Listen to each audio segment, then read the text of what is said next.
Hello, this is Dr. Paul Cottrell, and we are recording this on July 4th. We're going to go over the news today.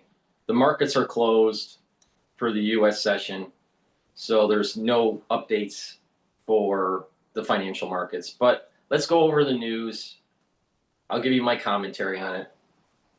We'll probably start with the video with Bassett being interviewed on CNBC. But please help support the work that I do by subscribing to all the channels I have. I have 4 channels on YouTube.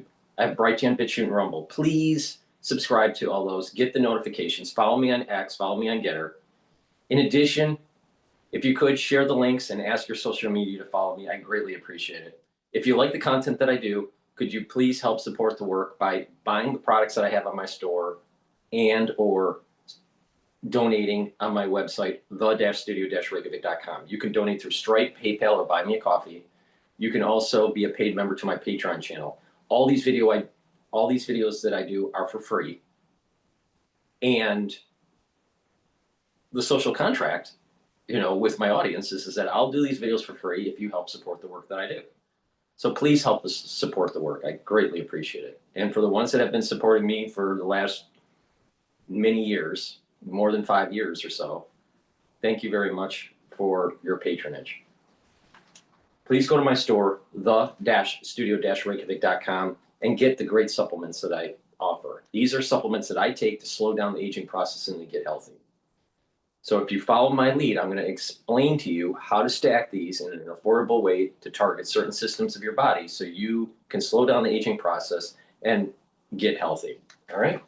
So let's just start with one great product that's super important, and that's toothpaste. All right, I have a structural nanosilver toothpaste. It has no fluoride. This toothpaste is the best toothpaste that you can purchase. Get a few tubes of this toothpaste for your household. It'll whiten your teeth, freshen your breath, help with the health of your gum line, reduce inflammation at the gum line. And with good oral hygiene, you're helping your vascular system and your valvular system. So please go to my store, the-studio-reykjavik.com, and get this toothpaste. Very high quality. Get a few tubes of it for your household. I also have a great supplement that will help you sleep. It's called Goodnight Formula. It has tryptophan, melatonin, GABA, and passion flower. What this will do is get you into this deep cycle and REM cycle that you need to be able to consolidate memory, detoxify your central nervous system, and to be well rested.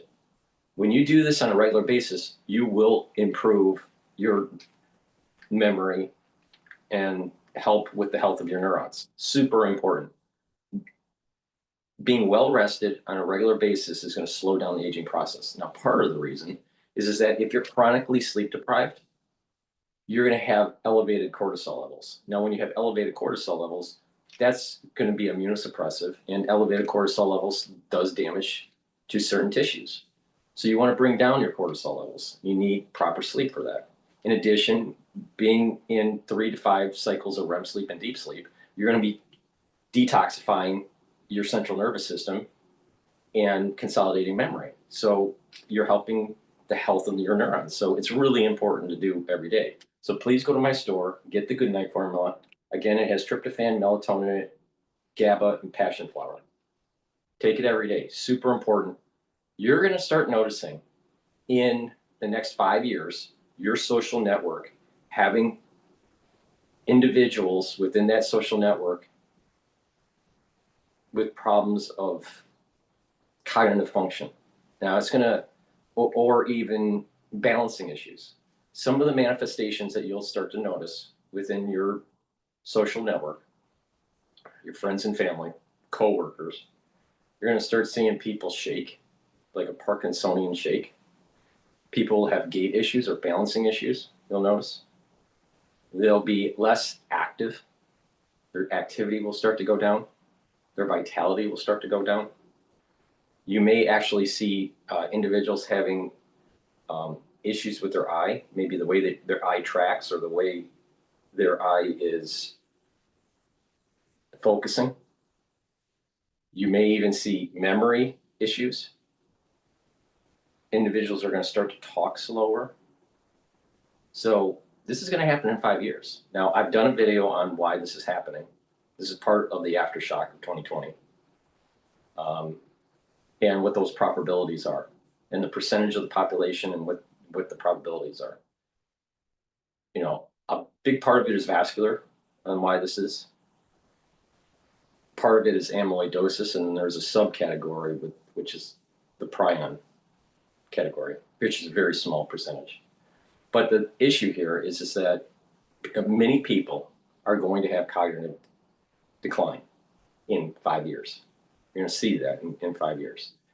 So please pay attention, take my advice, and start protecting your neurons now. Because once you start having the problem, you can't reverse it. You can maybe prevent further degeneration, but you want to prevent the beginnings of the degeneration. So please take my advice. The next wave of the aftershock is cognitive decline. There's a way to mitigate it. So pay attention to me. Like I said, detoxifying your central nervous system, consolidating memory, giving micronutrients to those neurons, and helping the health of those neurons are super important. And you can do that. You can consolidate memory and detoxify the central nervous system by sleeping properly, getting in the deep cycle of REM, deep sleep cycles and the REM cycles, and taking goodnight formula, right? Because of the ingredients in here, you're going to be able to consolidate that memory and you're going to be well rested. Well, if you have proper sleeping or slowing down the aging process, that's just an added protective layer to protect those neurons. So it's really important. It's not the only thing to take. And we'll go over other supplements that will help to protect neurons. But very important, the next 5 years to 10 years, you're going to see in your social network people having cognitive decline. Another manifestation of this, you're going to start seeing people going, or they're having a hard time finding the word. All right. Now, everyone once in a while will talk and they kind of lose track of their thinking process, right? That's just normal. But if it's happening on a regular basis, especially in the same conversation, that's one of the signs. So you got to pay attention. This is going to be rampant in the United States. So please pay attention. Take my advice. Another thing that you should be doing is reduce your exposure to the scrolling on social media, like X or FaceTime or TikTok. That's putting your brain in a passive mode. You want to put your brain in an active mode. Read a book, be active, talk a little bit slower. There's nothing wrong with talking slower. Someone's just speed talking. No, that's you want to be in control of your speech. All right, not too slow, but not rapid fire either. All right, in that mid range. It's really important. Be in control of your speech. And stay away from the like and All right, these are not just rhetoric techniques. But if you start seeing an individual talking like all the time, or all the time, you're going to start. This is the beginnings of the cognitive decline, especially if they're like 40 years of age or older. So please go to my store, law-studio-reykjavik.com. Let's play CNBC when they were interviewing Bassett.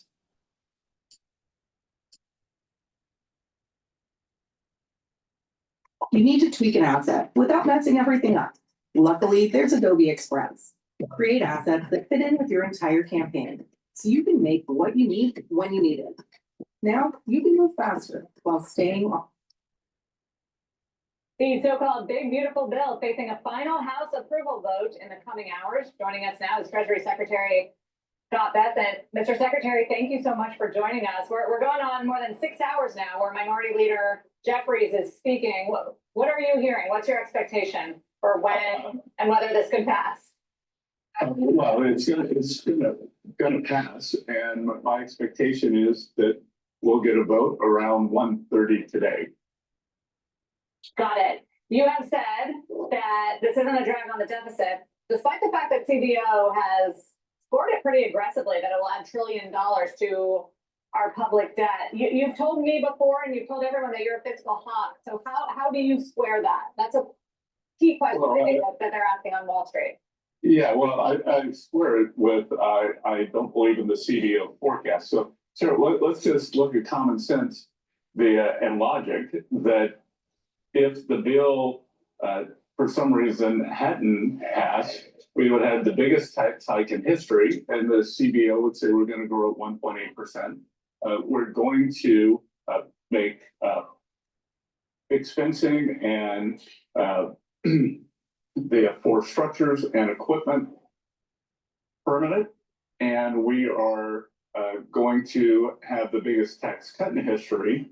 And the CBO is still saying we're only grow at 1.8%. So if you turn up the growth projections to something like 2.83%, which was achieved during President Trump's first term, then the debt disappears. The other thing too is, are we growing the GDP faster than we're growing the debt, which I am sure will happen over the remainder of the president's term. We've been talking to economists about the GDP, because I know that's what you're saying, is that they're underplaying how much this could add to economic growth, and therefore that'll help with the debt picture. We've been asking economists about it. Hard to see a 3% number on most Wall Street forecasts right now. How do you get there? Because I get deregulation is going to help, and I get there's some stimulus here, and the clarity will be helpful, but then there's also tariffs, which could hurt. Well, then let's think about this. You can't have it both ways. If tariff's going to hurt the economy, then we're going to pick up. According to the CBO, if you want to take CBO scoring over the 10-year window, we pick up 2.8 trillion in revenue. And what we've seen so far is that tariffs haven't hurt. The dog that didn't bark was the tariffs going to hurt the economy. We're going to hurt the market. Market had the fastest recovery ever from the low in April, from a 15% decline, and we're at new highs in the market. So I've made my career on listening to the market, not Wall Street economists. So I'm going to stick with what the market's telling me. Mr. Secretary, it's great to be with you today. And I was just saying, the market's at all-time highs, and perhaps even more insightfully, the bond market's very, very calm as we sit here now. And does that not even indicate to you that you could push the deficit more if you wanted to? I mean, America's probably the only country in the world that could be talking about a 5 or 6 or 7%, even if it's only in the short-term deficit, and see bond markets as calm as they are. Well, unlike the previous administration, we don't see the need to do that, because we think that we can get private sector growth going. And President Trump's agenda, as I said many times, is a three-legged stool. So it's trade, it's tax. So we're going to complete the tax today when the House votes, and then the president will sign it tomorrow. And I think the permanence and the stimulus from that, and then an important part is deregulation. That is slower moving, and I think those are going to kick in. This video was made yesterday, so the bill did pass, and it should be signed today by Trump. I'm not sure what time today, as of this recording. He has not signed it.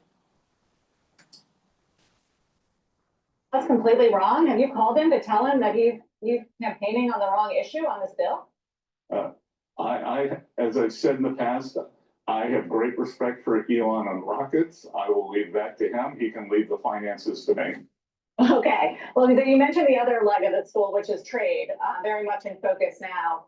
On the framework that President Trump announced on Vietnam yesterday, I'm curious if you could tell us a little bit more about that. Has Vietnam agreed to it? And those 20% tariffs, where they send it over to us, is that on top of the 10% tariffs that we already have?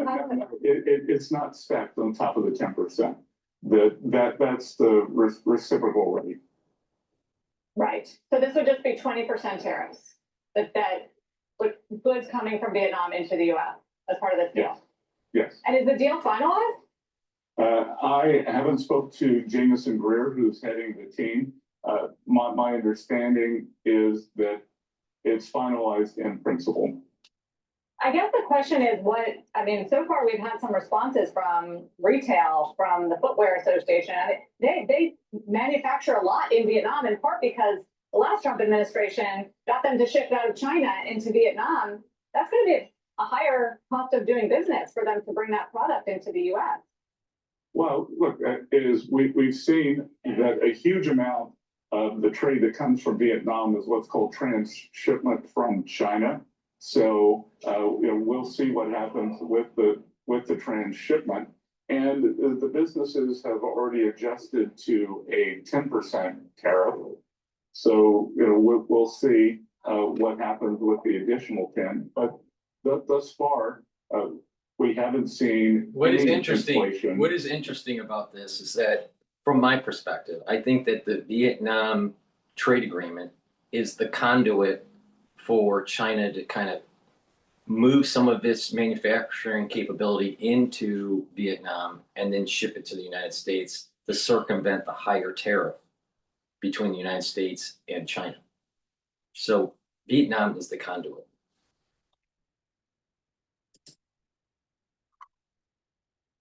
Tariffs, and again, I would say that tariffs are not inflationary. You could get a one-time price bump, but in terms of a generalized economic inflation, I don't think that tariffs cause that. But it has to come from somewhere. I mean, are you expecting to see it then in their margins? Margin pressure on US corporates, especially retailers that import all this stuff? Well, why couldn't it come from the producers in Vietnam who want to keep market share? So you think that's what's happening? We're not a traditional cafe. We're completely unconventional. And my website really has to capture the same magic. So you think that's what's happening? They're negotiating with their suppliers? I think they're negotiating with their suppliers. I think many of the apparel companies, their margins became abnormally high during COVID. So maybe one thought is we'll see a normalization there. What about other trade deals, Mr. Secretary? Because we're getting close to that July 9th deadline on Wednesday. Are we going to see more of these type of deals between now and then? We are. Of course, everyone waits till the last minute. They think that they can get the best deal. And as I've warned when I've done other media, these countries should be careful because their rate could boomerang back to their April 2nd rate. On that note, Mr. Secretary, the EU Commissioner Chief Ursula von der Leyen tweeted earlier saying that we're ready for a deal. Should we expect the EU deal to get over the line by Wednesday? We'll see. Again, I'm not going to get out in front of the president. It'll be his decision. I did meet with my EU trade counterpart this morning. Ambassador Greer will be working diligently over the weekend. So we'll see what we can do. Okay, as of this recording, there is a news announcement. The U.S. plans to curb shipments of AI chips to Malaysia and Thailand in a bid to crack down on suspected smuggling into China.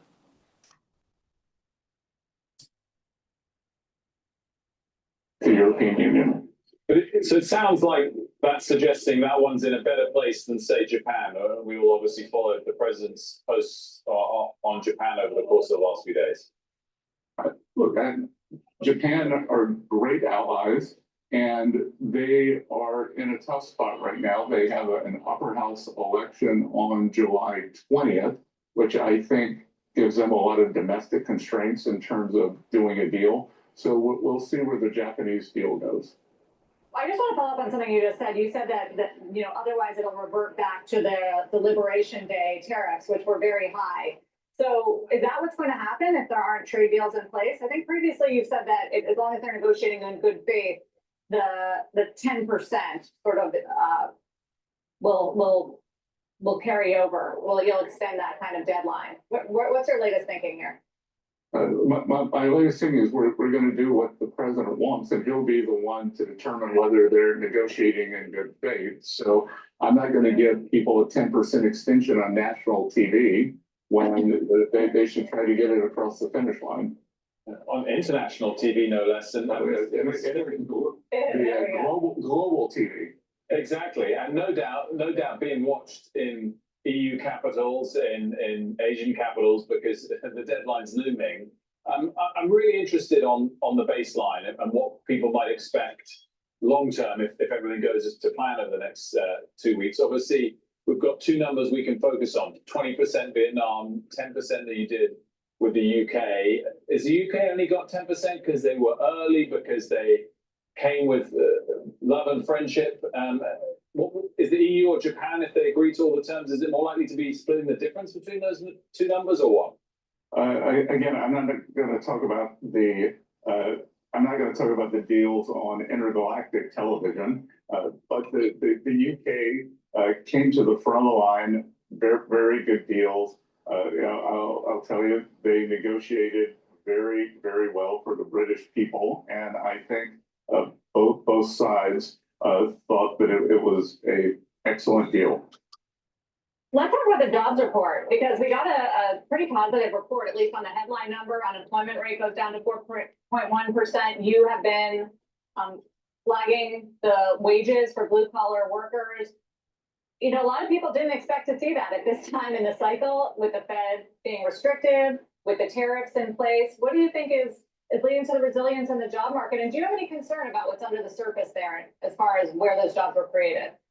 Well, a lot of the jobs were created by state and local government. And yeah, again, in my previous life, part of my job, part of my team's job was to take apart the economic data. And yeah, I can tell you, any 1 month is very noisy. I thought overall it was a good number, but a lot of the numbers like this can depend on when were teachers hired, when did they come off the payroll. So, but I would say the overall trend is good.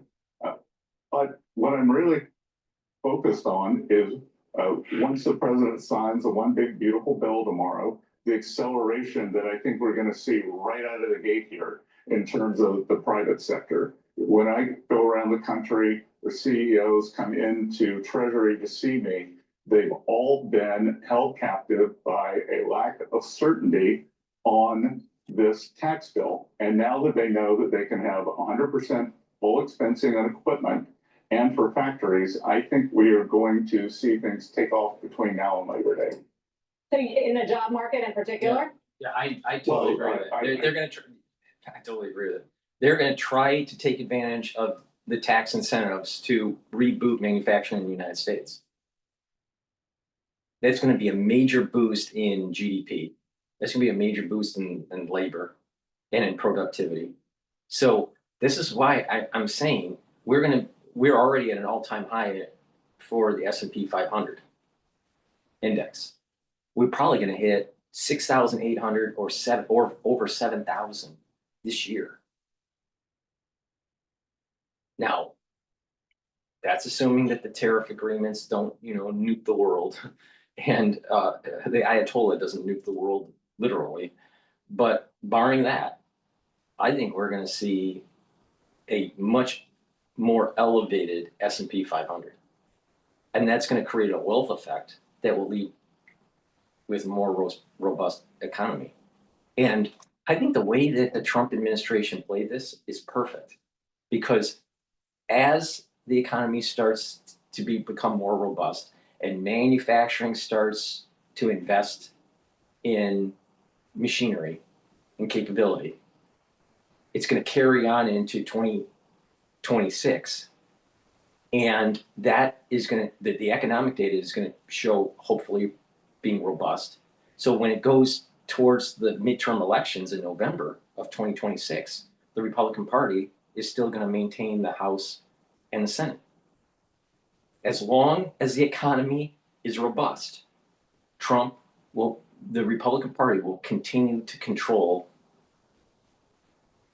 the legislative branch. Very important. In the CapEx market, which leads to the job market. So, it'll initially be construction jobs, and then that we will see the workers come in to fill those new plants.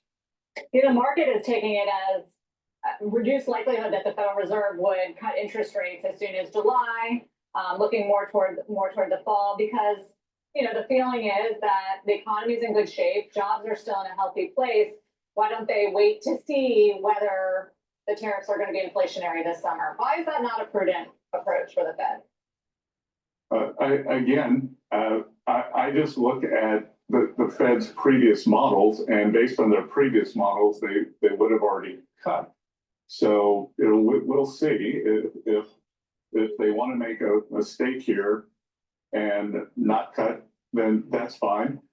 We are at very high real rates here, but again, it's their decision, and I just think if they don't cut, then perhaps the cut in September will be bigger. Mr. Secretary, it's really interesting that you say NYU Langone Health maintains the lowest mortality rates in the nation, which means that more patients who come here go home. Mr. Secretary, it's really interesting that you say if they want to make a mistake, your framing of it, that's fine. I guess it shows a different scale of you towards commenting on Fed policy between you and the president, in that you're kind of leaving it up to them. You think it's fine, it's up to them. Do you ever regret the extent of Mr. President, of the president's commentary towards Jay Powell? Not at all. The president is the most economically sophisticated president, certainly for 100 years, perhaps in history. And he has been quite right in his commentary on the Fed during the previous 4 years. And again, I think that the statement that Chair Powell made from the conference in Europe, where he said, well, we would have cut if it weren't for tariffs. Yeah. I'm not sure why Team Transitory thought that the gigantic fiscal spend coupled with added regulation would not cause inflation, and somehow that tariffs, which haven't caused inflation, and if they were to cause a one-time price adjustment, nothing's more transitory than that. But again, as I've said, I'm going to try to stick to mistakes they've made in the past, which in 2022 was huge. And as I've said before, medical studies have shown people who fall down tend to look at their feet. You look at your feet, you fall down more often, and I got a feeling they're still looking at their feet from 2022. Yeah, fighting the last war, as we've seen with regulators. So do you think that they're being political? Do you think that Chair Powell is political? Yes. I think that it's a vote of the FOMC, the voting members. So I mean, really, think about what happened during the Biden administration. Chairman Powell from the Federal Reserve wasn't willing to increase rates when there was adequate evidence to suggest that there was inflation because of the overspending by the Democratic Party. And they called it transitory. And even Janet Yellen said transitory.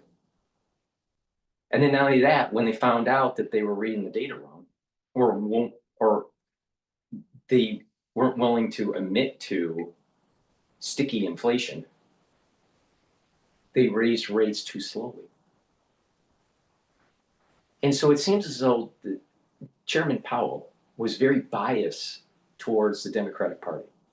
And he seems very biased towards, against the Republican Party or against Trump. So Chairman Powell, I think, is a complete failure. Now, if you compare the last 4 chairmen for the Federal Reserve, Greenspan, Bernanke, Janet Yellen, and Powell. Powell and Yellen were like junior league compared to Greenspan and Bernanke. I mean, I just sense an incompetence, or just a bias towards the Democratic Party. I'm not sure if it's both, or it's just that they're so biased that they're willing to have policy to be more in line with the Democratic Party than the Republican Party. That could be, or a little bit of both. But I think they were terrible chairwoman, right?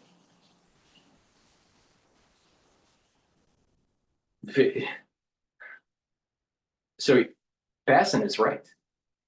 You know, there's just seems like, well, if it was transitory then, if the big expenditure from the Democratic Party and the bills that were pushed through and signed by Biden or auto-penned, who knows, and that was transitory, yet everything that Trump does is it has to be inflationary, and it didn't even come in as inflationary. The data doesn't show it. Now, a lot of economists are saying, well, wait until the third or fourth quarter of this year and it'll show in the data. It might show a little bit of a tick up. I don't think it's going to show a major tick up. And especially with the wealth effect that's happening with the S&P 500, with the stock market, I think we're actually moving in a really positive direction.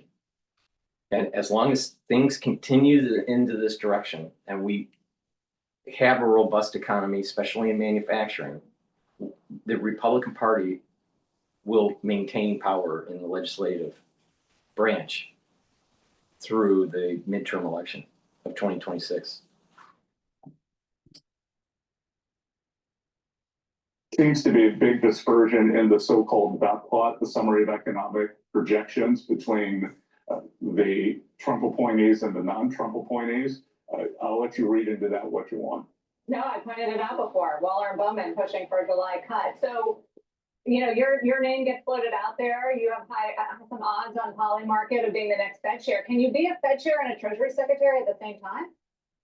Well, I think it hasn't been done since 1930 something, and I'm very happy in my job here. I think we have lots of good candidates for Fed chair. We will start working on that in the fall. We've been busy. The president's been doing peace deals, trade deals, tax deals, and we are landing the plane on all of those. So we're going to have more bandwidth after Labor Day. That was not a no. I just want to point out on the double job. Very interesting.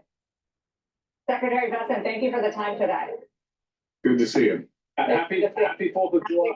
Yeah, what looks to be a historic one. Looking for a solution to your disjointed and siloed IT workflows? Ninja wants. The Beltway Brief author, and Joe Borelli, former New York City minority leader and managing director of Chartwell Strategy Group. So, Joe, I think it's really important to point out that Mamdani is saying that he wants to globalize the Intifada, which means blowing up cafes, buses, concerts. And we've seen this violent movement occurring in New York City on campuses like Columbia, for example. And yet this is something that he endorses. And he talks about the NYPD working with the IDF. Well, they partner on counterterrorism measures, and yet he wants to get rid of that partnership in New York City. Yeah, as you said, the reason why the NYPD has a partnership with the IDF is because there are repeatedly threats to Jewish institutions, not Israeli, right? Anti-Israel often takes the form of anti-Semitism. But we have a serious threat against Jewish institutions in this city. And if it was not for smart leadership in the NYPD, who has partnerships with the IDF, God knows what could have happened elsewhere. The problem with Zohar Mamdani is not that he is, just anti-Israel. It's that, as the CNN pollster Harry Enton just pointed out, the Democratic Party has adopted this mantra against Jewish New Yorkers and Jewish Americans. And it's unfortunate that he was rewarded with this primary win. So the president, Chris, has noticed this rhetoric by this mayoral candidate and has threatened to take him on. He said he's going to save New York City, which of course is his home city, from a communist lunatic. This is what he said on True Social. He said, as president of the United States, I'm not going to let this communist lunatic destroy New York. Rest assured, I hold all the levers and have all the cards. I'll save New York City and make it hot and great again, just like I did with the good old USA, and Mamdani is saying that, basically his threats to arrest him are based on race and other things. Well, the threats to arrest him are just fun trolling. We currently have the funniest president we'll ever have in our entire lives. Kind of like how when Democrats. We need to look back at some of the literature by Ayn Rand, especially through Atlas Shrugged, and start creating a movement in the United States and start asking questions and directed towards socialists and directed towards those communists and say, where's John Galt? Where's John Galt? Because we are at a crossroads in the United States between collectivism and individualism. And this country is great because of individualism, not collectivism. Collectivism will destroy this country. And the socialists and the communists like Mamdani are collectivists. And we need to take a page from Ayn Rand and learn from it. We need to listen to her warning. And her warning was this: do not let collectivism take hold, because it will destroy your constitutional freedoms. So it is time to stand up, push back, and say, where's John Galt?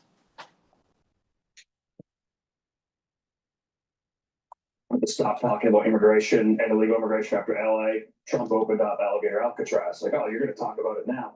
But the federal government does have a lot of power over local and state powers. We know this because Democrats have fought repeatedly over and over again. And won cases in courts with Democrat sympathetic judges that have allowed people like President Barack Obama and President Joe Biden to exercise an incredible amount of control, investigating police departments that are actually protecting the civil rights of people, investigating universities. We've seen this go on with the Trump administration to great effect. The ability that Joe Biden showed us to investigate the mayor of New York. If you want to find someone doing something illegal, just send an investigation team. They'll find it. Right. Yeah, so Joe, politically, Democrats are having a hard time finding their footing after losing in November nationally. And now you're seeing these. Before we continue, please go to my store, villa-studio-reykjavik.com. No matter what the season is, if you have an irritation in your throat, it's important to take the lozenges and the drops that I have on my store to mitigate that irritation. You want to do that right away to help to prevent further problems. Now, I have in stock elderberry zinc in the 21 count, get a few bags for your household. And I also have drops which are smaller in 100 count. You can get it in honey and lemon, in cherry, and also in blueberry.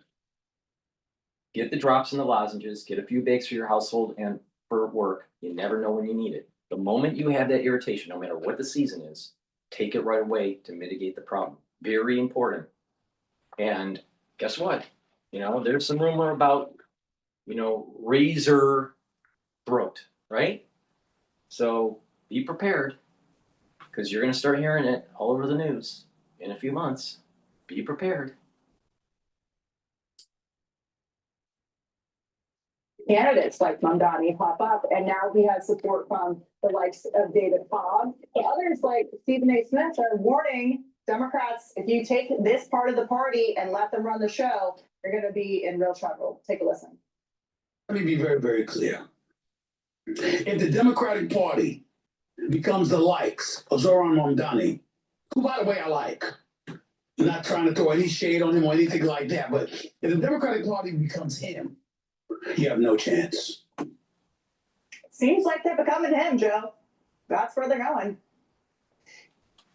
Yeah, and we did see this just after his 2016 victory, where in big cities and progressive cities, there was a retrenchment of the wildest, furthest left Democrats. And I think that's what you're seeing play out again here in New York, most notably. Stephen A. Smith is correct. If the Democratic Party adopts the policies and politics of Zoran Mamdani, they will lose every race. I'll give the guy credit. He ran a very effective race, and he talked about issues that matter to voters. The problem is the solutions, quote unquote, that he has for these issues only make New York City's problems worse and bring the city even more decay. It's an unfortunate death cycle that New York City is about to enter into, but we still do have a chance of beating him in the general election in November.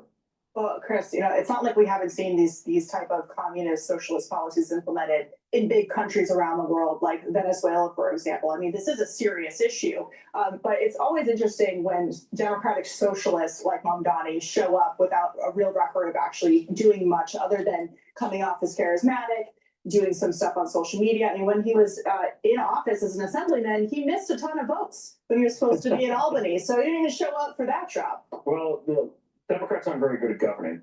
They're not good at governing any of the cities that they run. They have to struggle to govern some of the states, except for the capital and the finance that already exists in those states. A lot of the times that's actually fleeing.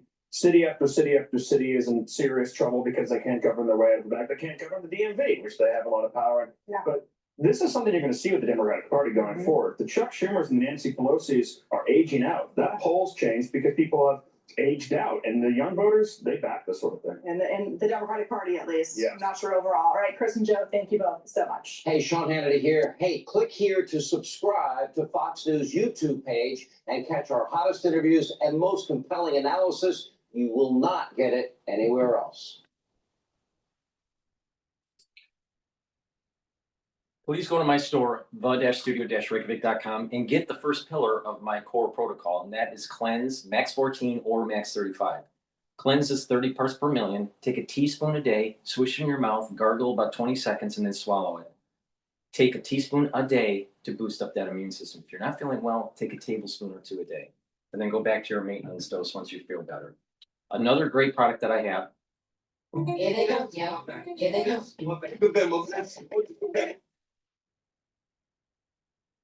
Nothing is scripted on this show. Everything is half-assed. So, all right. Please go to my store, the-studio-reykjavik.com, and get the probiotic. Probiotics and multivitamins are a foundational piece for your health protocol. Super important. Getting a probiotic, taking a good probiotic like this one, this is a powdered version, taking it every day will help with your gut biome, allow you to absorb your nutrients, reduce inflammation at the GI level. You're going to improve your immune system at the GI level. Your mucosal lining will get thicker. The concentration of IgA, which is an antibody, will improve for your gut. That's really important. Your metabolism will improve. Your communication between your gut and your liver will improve. The communication between your gut and your brain will improve. Your skin will improve. Now, for brain function, you're going to be able to sleep better. You're going to be able to have less brain fog. You're going to be able to concentrate better. So please go to my store, the-studio-reykjavik.com, and get the probiotics. Super important to take every day. That's a very strong foundational piece for your health protocol. Now let's talk about cardiovascular health. Many people in the United States have problems with their cardiovascular health. Now, taking omega-3 will help to reduce overclotting of red blood cells. Super important. Omega-3 will also bring down systemic inflammation, and omega-3 will help to control your lipid profile. They'll help to bring down LDL and increase your HDL levels. So when you have less LDL, you have less oxidized LDL, and that would mean that you have less plaque buildup. So taking omega-3 is super important for vascular health. I partnered up with Rainbow Herbals, and we've developed deodorant bars that are dual purpose. These deodorant bars you use as a deodorant, but it also helps to detoxify your body every day. You can get it in peppermint, lavender, and tea tree, or in citrus. Go to my store, get the bars. It's for males and females. It has no aluminum, no baking soda. It's dual purpose. Get a few bars for your household. Help support the work I do and help support your health. It's made from essential oils from the Himalayas, all natural. Please go to my store, the-studio-reykjavik.com. Very high quality deodorants. Please go to my store, the-studio-reykjavik.com. All right, let's go to Victor Hansen about Mamdani. You need to localize assets without messing everything up. Luckily, there's Adobe Express. Now you can localize, translate, and resize your content easily, whenever you need. I'd like to talk about the dream house of Zoran Mamdani. He was the successful Democratic Socialist candidate in the first round of the recent New York mayoral elections. What's funny about Mamdani is almost everything he said is a contradiction or not true. He says he's not a communist. Okay, he's a democratic socialist. He says that the key to any socialist revolution is to seize or get the means of production. That's right out of Marx's Das Kapital. So he's quoting communist dogma as a mechanism to gain political power. He said he was going to go after affluent and whiter areas of New York. He has been a child of privilege. So most of his message is incoherent.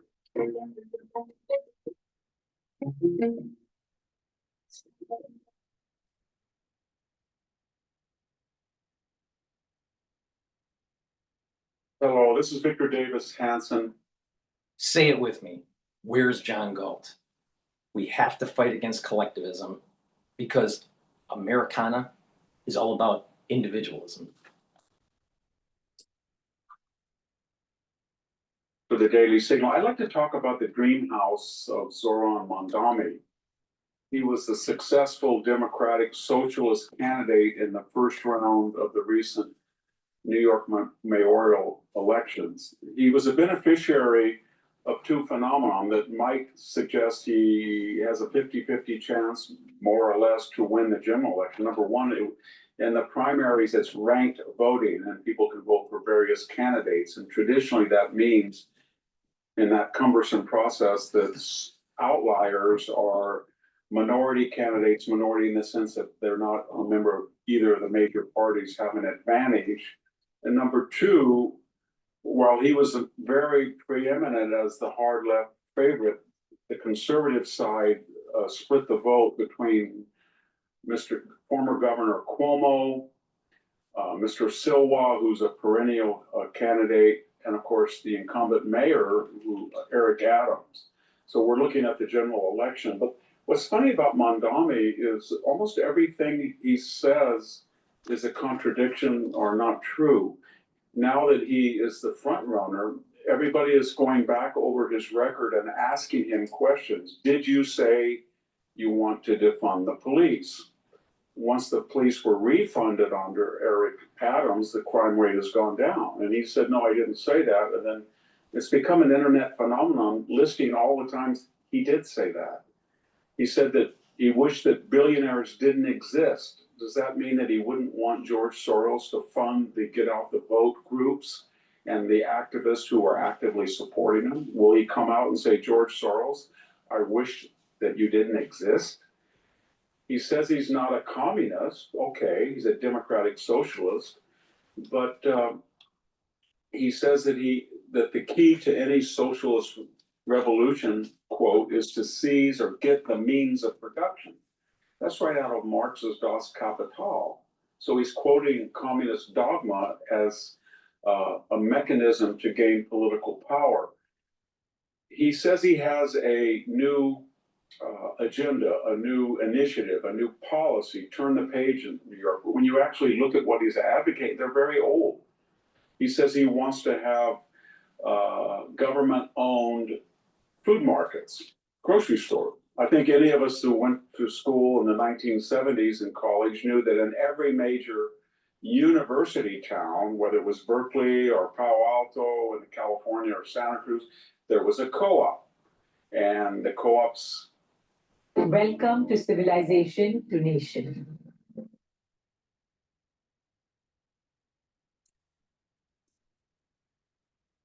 And the co-op's advertisement was, we don't make a profit. But my remembrance of those co-ops were they didn't last very long. They eventually went broke.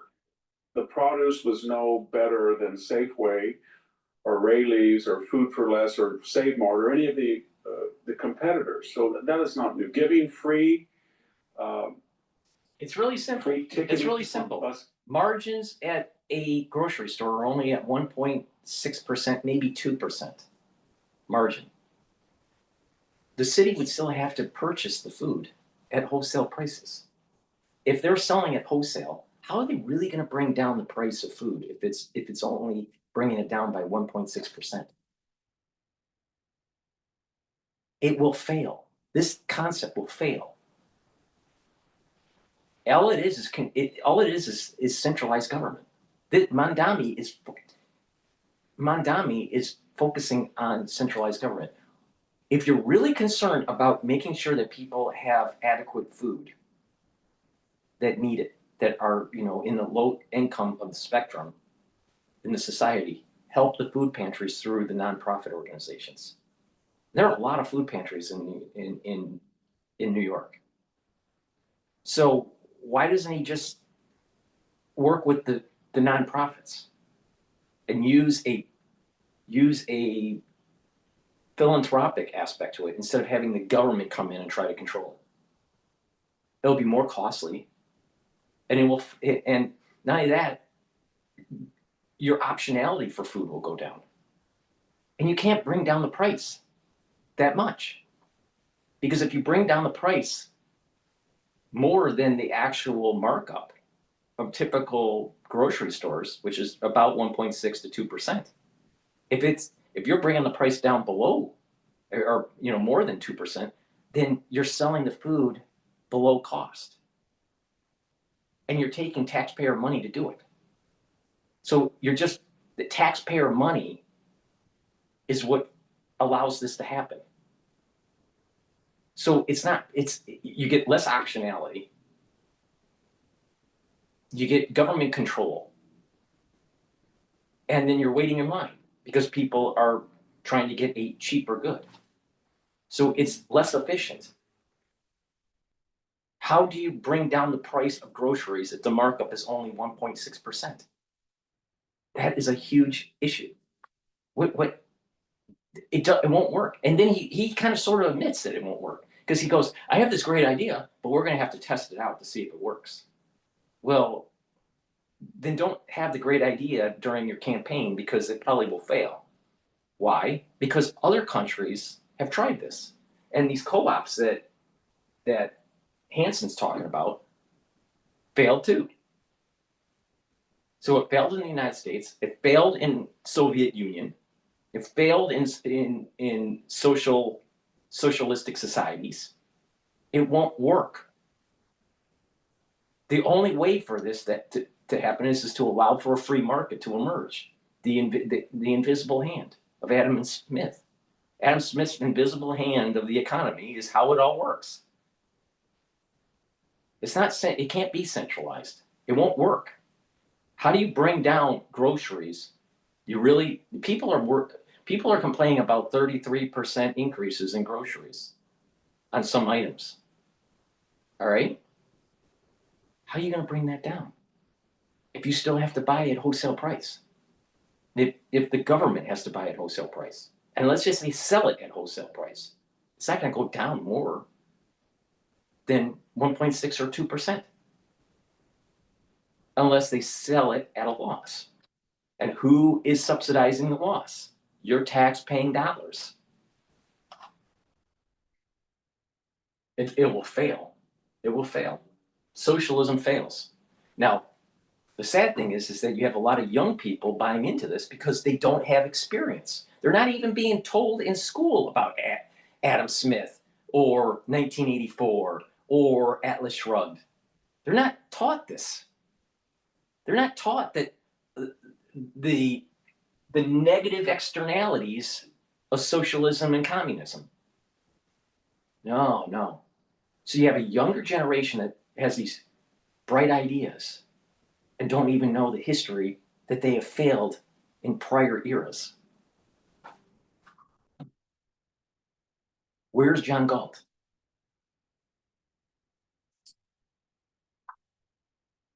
The mass transit. The problem we have right now is that people have free access to the subway. They jump the turnstiles. But imagine his plan that everybody de facto or de jure would jump the turnstile.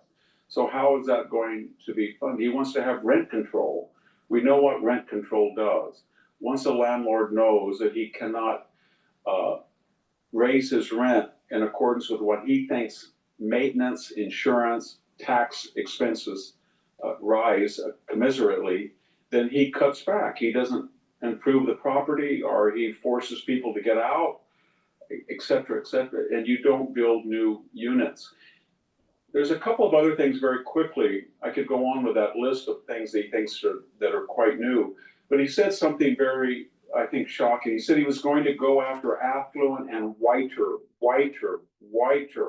areas of New York, as if they were synonymous. But if you look at per capita income in the United States based on ethnic affiliation, so-called whites are 17. Number one, Asians, the top 10 are Asian, but number one, Indian Americans, Mr. Mamdani's people. So what he should say, if he was intellectually honest, we're going to go after affluent people, and especially the most affluent people, my people, Indian Americans. And he didn't say that. And he didn't say that because he's trying to win minority votes. And he thinks he's going to lose to Eric Adams. A final note, he talks about arresting Benjamin Netanyahu. The pariah state of Israel is a colonial settler state. His family were colonists, or they were settlers, or they were immigrants into Black Africa, Uganda. And the Indian community represented in Uganda the top 1%. And they were the shopkeepers, the bankers, the merchants that ran Uganda, until many of them by Idi Amin were expelled. They went to South Africa, where the Indian African community was very prominent. And then they faced harassment for their success. And then he came to California. Then he came to the United States. What am I getting at? He should not call Israel a colonial settler presence, because that's exactly what his own family was.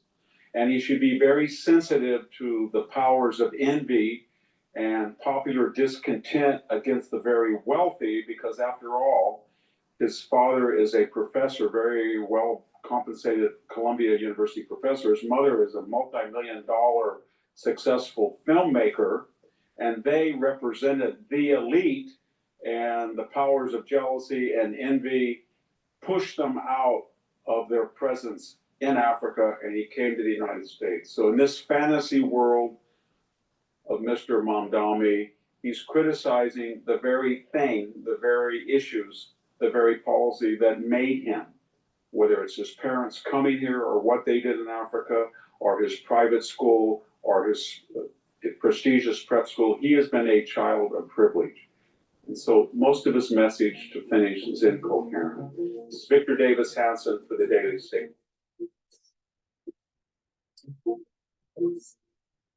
Thank you for tuning in to the day. Please go to my store, the-studio-reykjavik.com, and let's celebrate capitalism.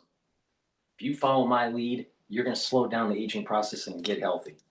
Get magnesium and zinc. Magnesium and zinc is a dual-purpose supplement. It'll help to boost up your immune system. Magnesium helps with brain function. Magnesium also increases the efficacy of D3, vitamin D3. So take magnesium every day. Drink it with filtered water. Also take vitamin C and magnesium. Vitamin C helps with your skin, but vitamin C and magnesium also helps with your immune system. And again, magnesium increases the efficacy of vitamin D3 and helps with your brain function. So please go to my store, the-studio-reykjavik.com, stack the magnesium and zinc and the vitamin C and magnesium, boost up your brain function and help with your immune system and improve your skin. Please go to my store, the-studio-reykjavik.com. Use discount 5, you get $5 off any order. If you spend $150 or more, you get a free gift until supplies last. Get the great structural nano silver soaps that I have. You can get it in lavender, you can get it in peppermint, so you don't smell like Mamdani. Also, you can get lemongrass or charcoal tea tree. Very high quality structural nano silver soaps. Get a few bars for your household and help with your health and wellness and help support the work that I do. And lastly, the gel. Get the gel. You can get it in the tube form or in the quick dispenser form. Have it in your backpack, have it at home, have it at work. You never know when you need it. It's dual purpose.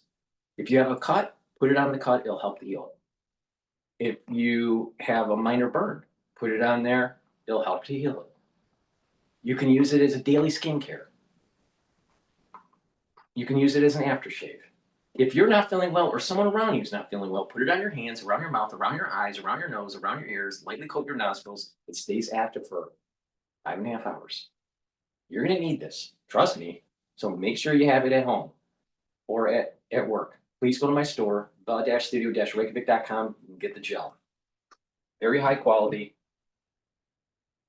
Go to my store, the-studio-reykjavik.com, and celebrate capitalism.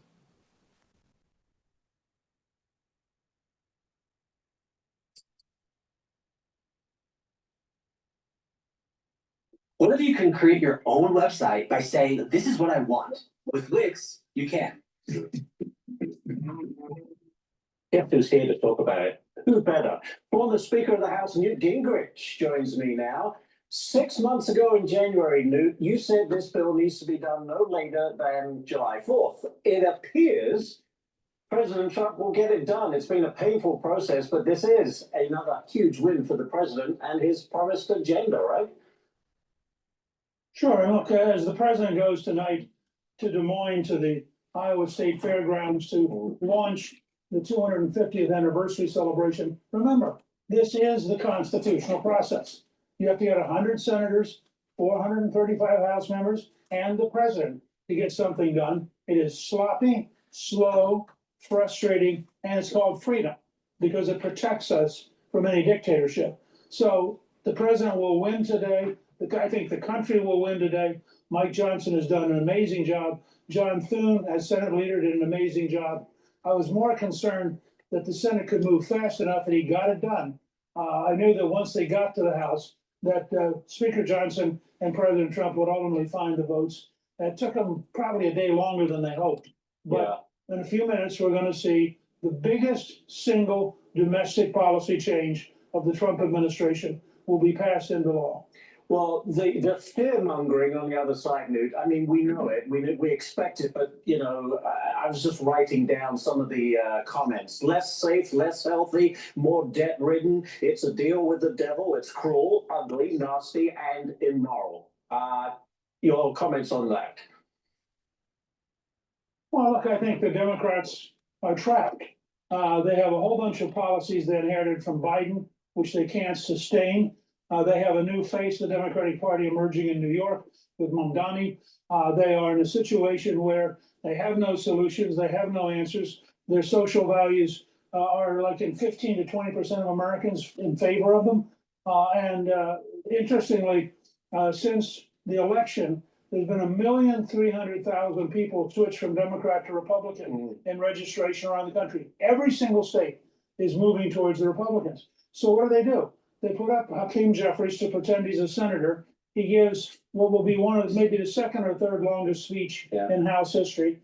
And he just says a whole series of lies. I mean, it takes a long time to lie. You can tell the truth pretty quickly.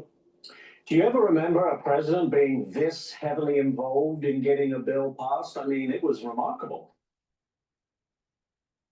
Well, I think other presidents have been involved, but I think that the amazing thing about President Trump is he can be doing Iran, going to NATO, dealing with the Supreme Court, all simultaneously, while also shepherding this bill. And people need to understand, this is a huge bill. This bill fundamentally shifts towards a lower tax, more aggressive, more entrepreneurial America. It takes a lot of regulations out, and it's, I think, going to launch what by next summer we'll be calling the Trump boom, because the combination of all of his economic policies are going to lead to huge economic growth. It's all about growth, indeed. Newt Gingrich, Newt, thank you so much for joining us on this Thursday. Appreciate it. Thank you. Guess which student has a better chance of getting... Please go to my store, the-studio-reykjavik.com, and get the collagen. Collagen is a dual-purpose supplement. It's a powder. You take it every day. It has a very comprehensive amino acid profile shown on the screen.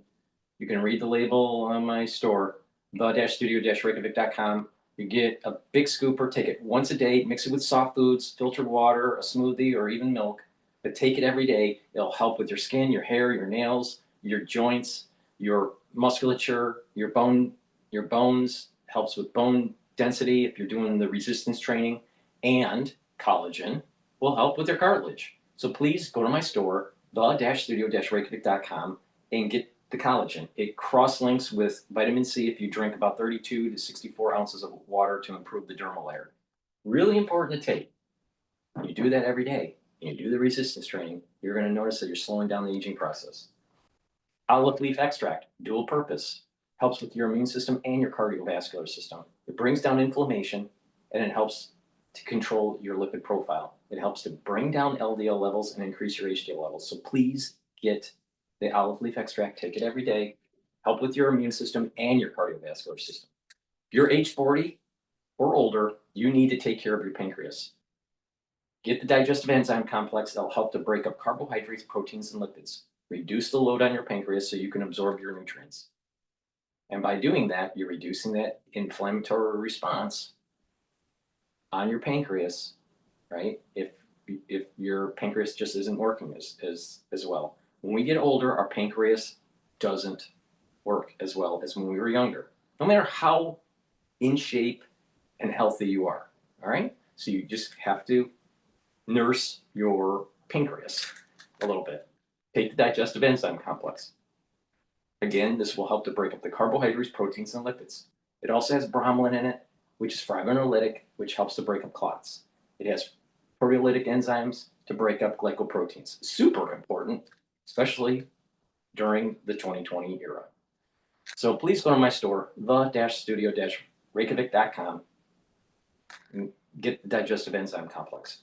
So a great stack would be help your pancreas with the digestive enzyme complex, olive leaf extract to help with your immune system and your cardiovascular system, and collagen to help with your skin, your hair, your nails, your musculature, your joints, and your bones. This is a great stack right here. Please go to my store, the-studio-reykjavik.com. Use discount 5, you get $5 off any order. If you spend $150 or more, you get a free gift until supplies last.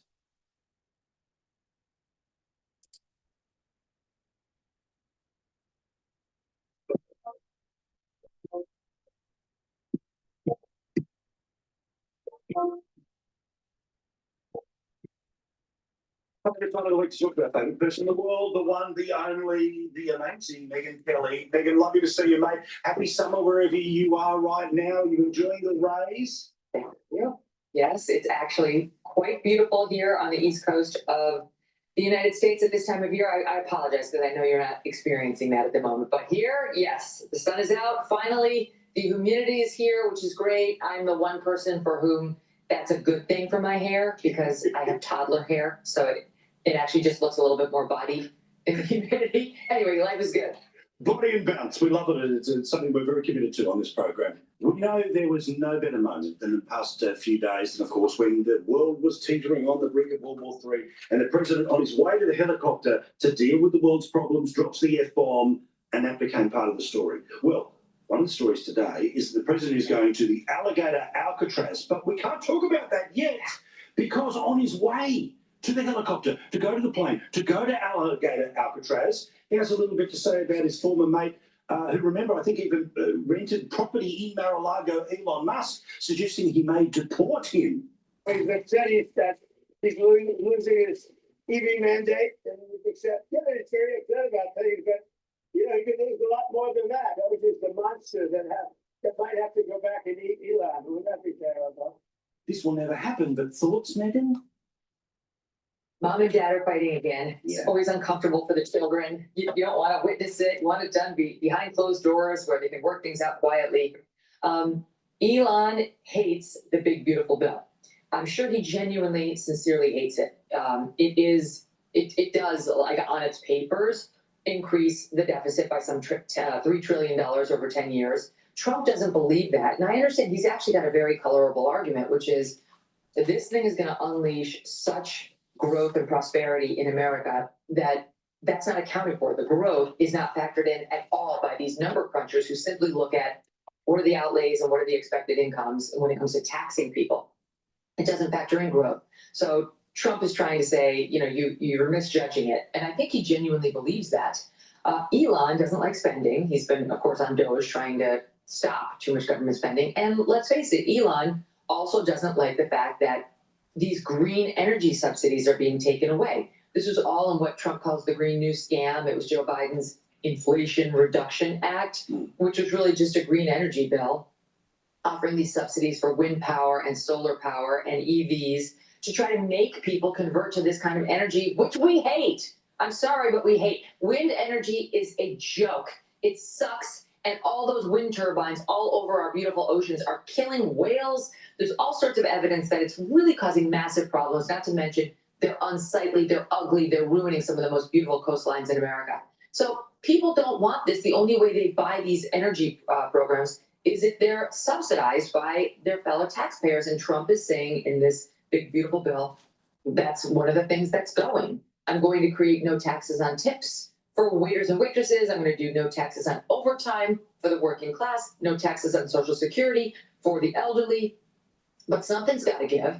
Otherwise, we really will run up the deficit. And what I want to give, among other things, is I'm done subsidizing these loser industries. We're capitalists. Either you make it on your own or you're done. Sorry, that's the way life works. But Elon has a massive presence in the EV industry, and I think possibly the solar industry as well, and very much objects to this. And so Trump, so he's been very critical, and now he's resumed his talk of creating a third party. And also on Monday, he said he was going to primary anyone who votes for this thing, which means literally every Republican. I'm a capitalist, for sure, all right? But I'm concerned about billionaires becoming so wealthy, the uber rich, all right? Not just the wealthy, but the uber rich. They amass so much money that they can swing elections, create third parties, primary candidates, whatever. This is too much power, and that they need to be taxed at a higher rate. Now, the argument is don't tax the very wealthy. It doesn't really reduce the deficit or the debt by taxing the wealthy, because the debt's so high and the deficit's so high. That's not the point. The point is to tax the wealthy by a very large margin. I'm talking about the uber wealthy, not just the upper middle class. I'm talking about the uber wealthy, the Jeff Bezos and the Bill Gates and the Warren Buffett and, you know, the uber wealthy, the multi billionaires that have a lot of political power. You tax them at a very high rate, like 50%, maybe even 60%. Elon Musk, once he realizes his billions, will still be able to live on $200 billion, still be able to buy groceries, still be able to afford housing if he was taxed 50% of his $400 billion wealth. See, whenever they don't get what they want, they say, I'm going to start a third party. I'm going to primary all these candidates and blah, blah, blah. That's the point. Tax these individuals so they don't have as much money to be able to swing elections. Their voice, the uber wealthy, have a larger voice than you do. That's wrong. So you can be a capitalist and still tax the uber wealthy at a very high interest rate to reduce their power at the lobbying level.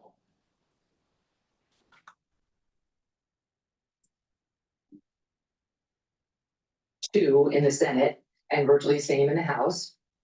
And Trump's getting annoyed again. So he is talking about possibly deporting him and possibly sticking Doge on Elon's subsidies that he gets from the feds. I've just got this image of, the ICE agents turning up and Elon's just, running like the billionaire towards his spacecraft to go up and just live above us. Just float around constantly as a intergalactic citizen with the president, waving every time it goes over. And look, for people outside of America trying to pull apart the detail inside the big, beautiful bill, but basically Trump went, look, we can do things bit by bit over 4 years. We'll do it all at once, take it or leave it. And that means there's a lot of unpleasant tasting sandwiches for people that would have opposed things, but putting it all together, we'll see what happens. There's vote-a-ramas happening right now in the US with him. desperately trying to get this thing done. But let's get to alligator Alcatraz. I don't know who came up with the name, but a bravo to the branding department. We all know what this means, which is I don't want to go there. Right, exactly. Well, Trump's original idea was to reopen the actual Alcatraz, this prison, infamous prison off the coast of San Francisco, where we used to have some of our worst criminals. It was closed. There are all sorts of environmental problems out there. And Trump, in his sort of off-the-cuff way, was like, let's reopen that. We can send all the illegals and the worst of the worst out there. But that's a nightmare, and environmentally was never going to happen. And so I think he got off of that pretty quickly, stopped talking about it. And suddenly we had Alligator Alcatraz, which was a great name. And I heard my friends over at Real Clear Politics debating on whether it should instead be called Python Prison, because there's a lot of pythons down in this same region. I think Alligator Alcatraz is better. But yeah, either way, it could be like the subheading on a book, also known as.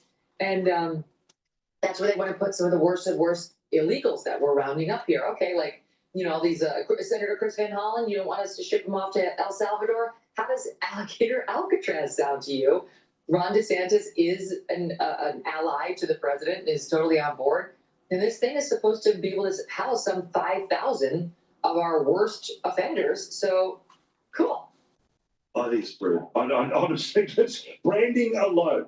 That message will go to every single corner of everyone and make them even more afraid. And rightly so. Just out of curiosity, as an Aussie, I've got to ask you, would you prefer to be confronted with a bunch of pythons while breaking out of a prison, or a bunch of alligators? The reason I say alligator is what you should stick with is because sometimes, people that work out, they have pythons, big pythons, muscles. So that would sort of seem like, I don't know, there'd kind of be a strange energy coming out of the python prison. I think that's the place you can work out, right? But alligator, because obviously we've got crocodiles, they kick alligators' asses all day, no question, right? But I don't want to be mucking around with an alligator. Anytime you even see those things on a golf course, you want to run the other way, let alone thinking about, hey, Jose, do you want to jump over the fence? No. Why? There's alligators there. That's right. And also remember this, if you ever get chased by one, run serpentine. You got to go left or right. Not a straight line. See, this is officially education, right? So if that helps with everyone with their taxes, you've just had an education session at the University of Reality here. Now, we're saving lives. We are all day, every day. Before, of course, the potential new ultra left-wing communist, whatever, mayor of New York takes over. Now, I did a whole thing on the show last night that, as a person who just loves the city from the other side of the world, got married there to my beautiful bride, Sian, I want it to be amazing, right? You obviously used to live there. You know how great it can be. But if they choose this bloke, it goes down the toilet fast, quick.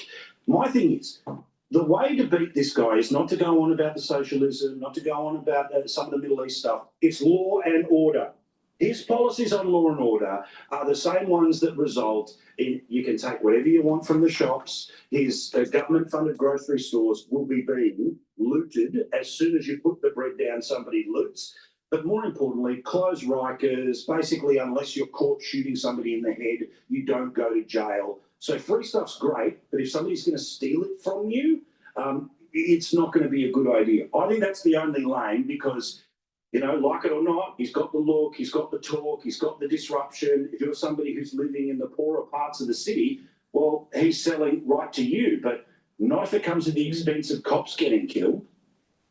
I think that's very smart because, his radicalism on that front is extreme. He wants to defund the police, he wants to decarcerate the prisons, and he wants to take away everyone's guns, which is blatantly unconstitutional. But that's a scary platform that he's openly embracing.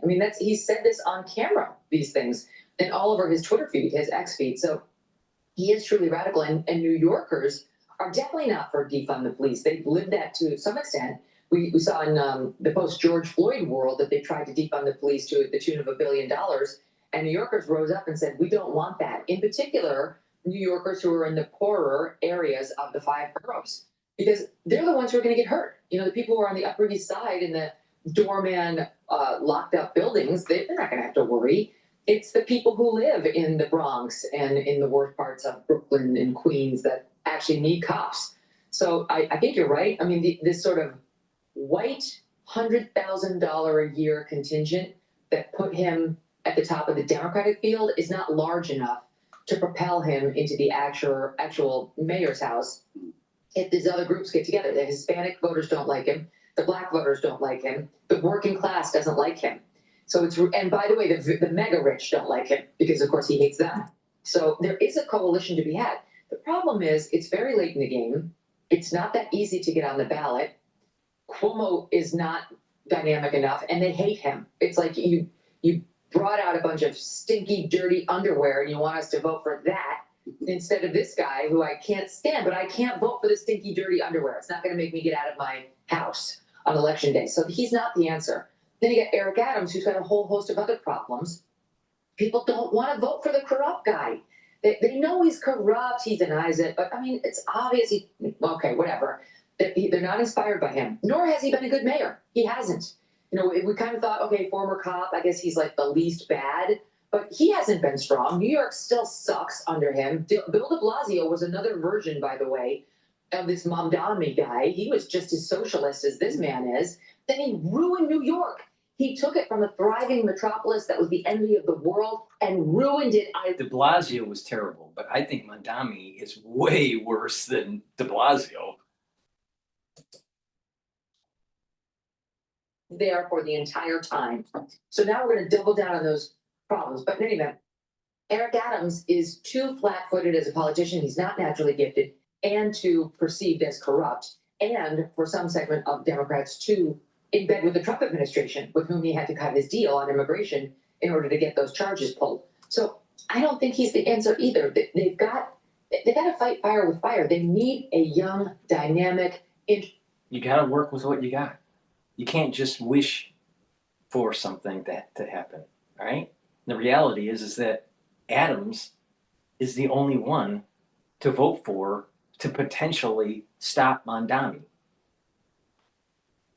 So, you know, going, well, what if the world was perfect? Well, Kelly, the world isn't perfect. We got to work with what we got.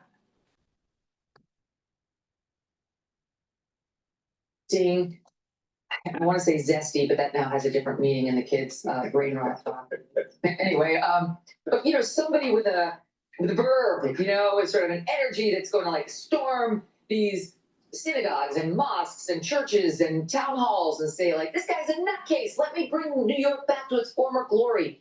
Then ideally, if this person could be a capitalist who understands the lifeblood of New York is the financial industry, and there is not a person within it who believes we should seize the means of production as a way of saving New York and the country, as this nutcase is saying, and then the law and order stuff, they could win. It's just logistically very challenging at this point.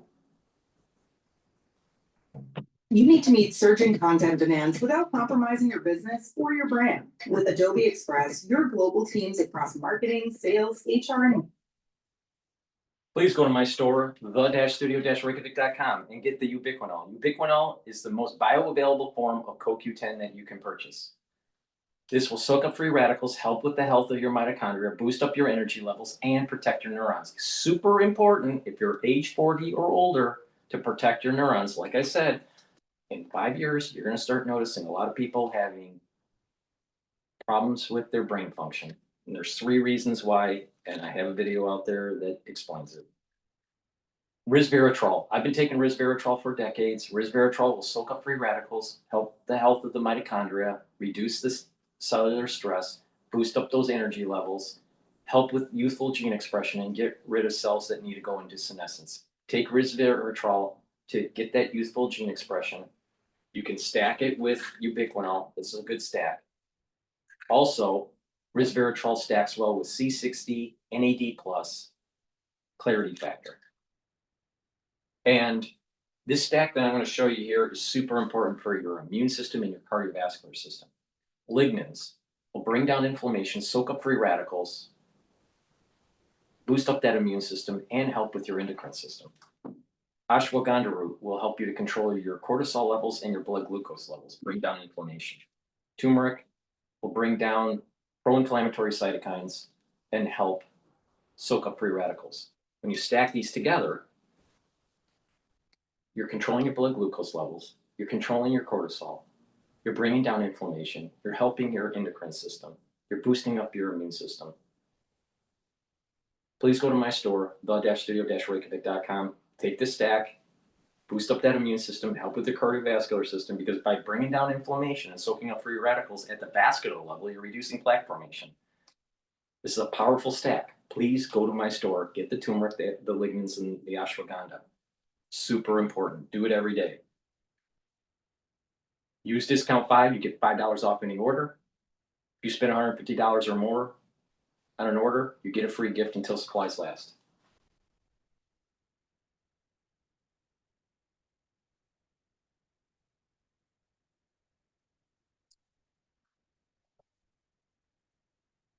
Joining us right now for a conversation about real estate, local New York City, mayoral politics, and so much more. Our chairman and CEO, Scott Reckler. Good morning to you. I think we're all trying to figure out what's going on in the real estate market in New York City, but I think the overhang or overlay to all of this is what's just happened in this mayoral election. And I think a lot of people are surprised about it. And I know a lot of people in your business seem to be anxious about it. So what's your take? I'm not really anxious about it, and I was surprised about it, but you gotta put it in perspective. There's really two things. One, Mamdani, he won the primary, right? And he was actually able to appeal to a very passionate, disenfranchised group that came out in big numbers. Now we have a general election, which is going to broaden the amount of people that actually vote in this election. And I think New Yorkers who come here for opportunity, that this is the capital of capitalism, I think, they're going to come out and say, I don't want a socialist for mayor. I think New York. You think he's going to lose? And I think that when the general election, I think he's going to have a very hard time. Here's with a city that has more Jews in the world than anywhere else but Israel, and we have a mayoral candidate who basically has condoned anti-Semitic remarks and is anti-Israel. I don't think New Yorkers He won almost 500,000 votes in the primary. In the last general election, only 1.1 million. And I think this. You think there's going to be a 2 I think what's going to happen. I think there'll be more passionate people that will come out for this election than they have in the past, because this is very different than what New Yorkers have had before. Yeah, exactly. What's so interesting is you have basically white, wealthy voters in New York voting for him. So it's a very interesting dynamic. Yeah, there's no doubt, but I think I think part of it was the nature of the campaign. We've seen this, by the way, throughout the country, right? And I believe it, right? There's a level of disenfranchisement for a lot of young people. The cost of living has gotten way over the top here. Right. The widening inequalities. These are real issues, right? So I agree with his diagnosis, but I don't agree with his prescribed policy. So I actually want to ask you about the prescribed policies for a second, because we were talking about this yesterday, and I've always said that I would love to make this city more affordable. I think everybody wants this city to be more affordable. By the way, there are a lot of cities that need to become more affordable. Absolutely. The question is, to your point, how do you get there? Right. I think it's building more. I think you just need a lot more buildings, which I assume means a lot more permitting, which means getting a lot of the red tape out of the way, allowing certain buildings that people don't want to go down to go down and go up, the whole thing. That's right. What is your prescription, given the business you're in? And how much could that actually change the dynamic? Yeah, I mean, you're 100% right. Right. The way you deal with the housing shortage is you need to add more supply. And if you look around the country, places like Austin, Texas, you haven't seen the spike in rent that we have here. We have a 1.5% vacancy rate. You need to build, and you need to build at every level. You need to build for public housing, you need to young professional housing, luxury housing. And there's the problem is that most people in your business would prefer right now, to the extent they can build at all, they want to build luxury housing. Right, but and there's a higher margin place. There's good policies that can be put in place to change that, right? I mean, we wanted to the last time we talked about converting old office buildings to residential, right? And I had said that could be a 10 to 20 year problem unless public policy comes in and accelerates it. Well, the city of Yes and then the M467 legislation have now created tax incentives, expedited approvals, and what could have been that 10 to 20 year problem is a 5 to 10 year. And what could have been 10,000 to 20,000 units being done is probably going to be 20,000 to 40,000 units of converting office buildings. We're doing right around. How many units do we need to genuinely change? Is it low income housing? Again, and this has been every study that's been done. When you build housing, it creates more housing for every level. It's not low income. It actually encourages 20% is low income housing. What's low income housing? Because it depends on the AMI. 800,000.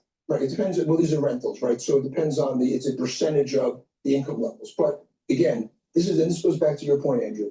The Minneapolis Fed put out a study, right? So that said that if you build housing, what happens at every income level, there's more housing. So people, they do So well, from a they real grow the estate next level. perspective, you're saying, don't worry about low income housing, just build whatever. No, Luxury stuff. I think you should incentivize, Should help us. I think you need to incentivize low income housing, and I think there's different policies and prescriptions for that, right? There's public housing, that you need a different set of policies to incentivize public housing than you do market rate housing. Market rate housing, you need to encourage to have some level of affordability within that market rate housing, which is. And I think the description of affordability is really important too. Like I said, in my town, when they put in affordable housing, there were $1.1 million units. The affordable ones are $800,000. It's not really affordable. Yeah, I agree. And this is a challenge, right, that New York has, right? And by the way, this is also us being a victim of our success. We're attracting the best and brightest people around the world. They want to be here, right? You talk to every major CEO, this is where they want to So be. let me push on one thing, and it's probably the single question I've been asked by people around this whole election in the past week. They say, do you really believe that people will leave the city in droves that are high income earners or not if the taxes go up by 2%? That is a fundamental question. I won't tell you what the answer I've offered, but I'm curious what your answer actually is, given the other view, which are all opposite, which is it's Mamdani's view, which is that people love the city just the way you say they love the city, and they're all coming here anyway. Right. You have 1.5% vacancy. Right, and I think that, again, I'm not leaving the city, right, I'm here. I think on the fringes, you will lose some people that might leave the city, and we've seen that, right? And that if you think about, that it's basically our top 1% makes up 40% of our income taxes, so you gotta be sensitive. Here's the problem, and I'm a capitalist, all right, but here's the problem. I think people at the upper income level and uber wealthy, all right, will look at it from if the taxes increase, they're going to leave, and if the crime increases, they'll leave, not or. All right. So if it's just crime increasing, they'll stay. If it's taxes just increasing, they'll stay. But the coupling of those two, there's going to be further flight out of the city. I think that's what's going to happen, and that most people are going to wait it out and look at that first year to see what will happen in terms of these socialistic policies. But if the indicators are showing that crime is increasing, taxes are increasing, the lifestyle of the city has declined, then people will leave. Now, in terms of affordable housing, this is not just a poor New York City resident issue. This is middle class and even upper middle class issue. Affordable housing, even it can be broken up into two ways. That how I'm going to parse this. Residential rentals or residential buys. All right. The problem is that to do an affordable residential buy, you're talking about $800,000 to $900,000. And so what happens is that these builders, they'll say, okay, we'll build 100 units in a building, in a skyscraper, let's just say 100 units. I'm just saying these numbers for just quick math. 100 units, 80% of them will be over $1 million. And as you go up in terms of the building, it's more expensive because you get a better view. All right. So higher the floor, more expensive. So let's say this building at the highest floors, it's over $2 million. The mid level, it is $1 million, $1.25 million. And then the lower levels will be 800,000.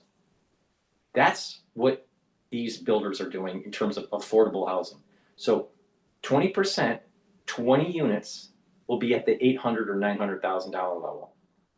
80% of the units, 80 units in this building, for example, will be over $1 million. Now, is that affordable? It doesn't solve the problem. It doesn't solve the problem. So they're thinking, well, we'll be able to sell these units, and these other units that are already available will go down in price because there are people that are leaving and they're getting into these newer units, and therefore there'll be some sort of affordability in the older units, these older buildings. I'm not so sure about that. There will be some sort of price reduction. If, let's say, a unit was selling at a 1.2 million, it may go down to $1 million.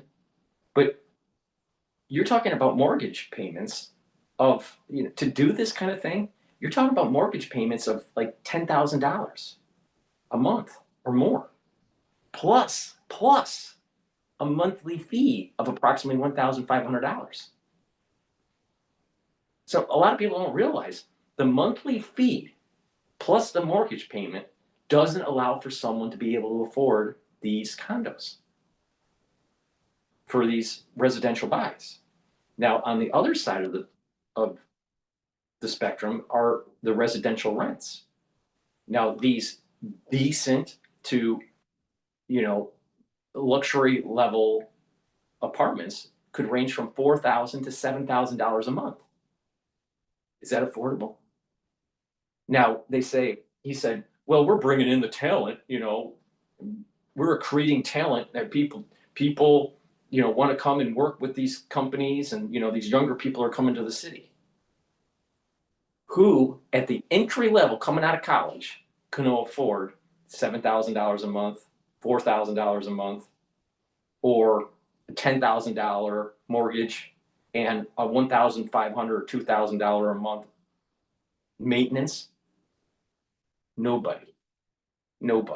And this is the reason why the new college graduates, all right, are aligning with Mamdani, because they're saying the affordability in New York is out of control. You can't afford anything, especially if you're younger. So these builders need to realize you can't do this 80-20 bullshit anymore. If you get the city to sign off on your build, it needs to be the other way around. It needs to be like, instead of 80% for the wealthy and only 20% affordable, it should be more flipped. And it should be more like 20 for the uber wealthy and 80% that's for the affordable. But they won't do that. They'll say, well, we're not making enough money on it. So what it is that to build these, to build these new buildings, or even to convert these buildings, all right, they have to have some outlay. And let's say it's, hundreds of millions of dollars to do. All right. Let's say it's, I don't know, $400 million to renovate a building or whatever. All right. To get their investors, they have to say, okay, we're going to make X amount on every unit. All right. A certain amount for every unit to make up the cost of building it. And then also that profitability. So there's this markup. The problem is that markup is so large and it's hurting the affordability for the average person in New York. The average person can't afford an $800,000 place. A big part of it is because of the maintenance. They can't afford the $10,000 a month mortgage payment, but they can't afford, on top of that, the $1,500 maintenance. So this building, the building is making money. Not only are they selling units, the management company for the building, which is usually tied to the actual construction company, the builder, the developer, they have a managing company that's going to be managing the building, and they're making money per month on that. So the margins on these units are way too high. Now, I'm a capitalist, all right? But there needs to be a pushback on these developers where the number of affordable units increases. It's not an 80-20.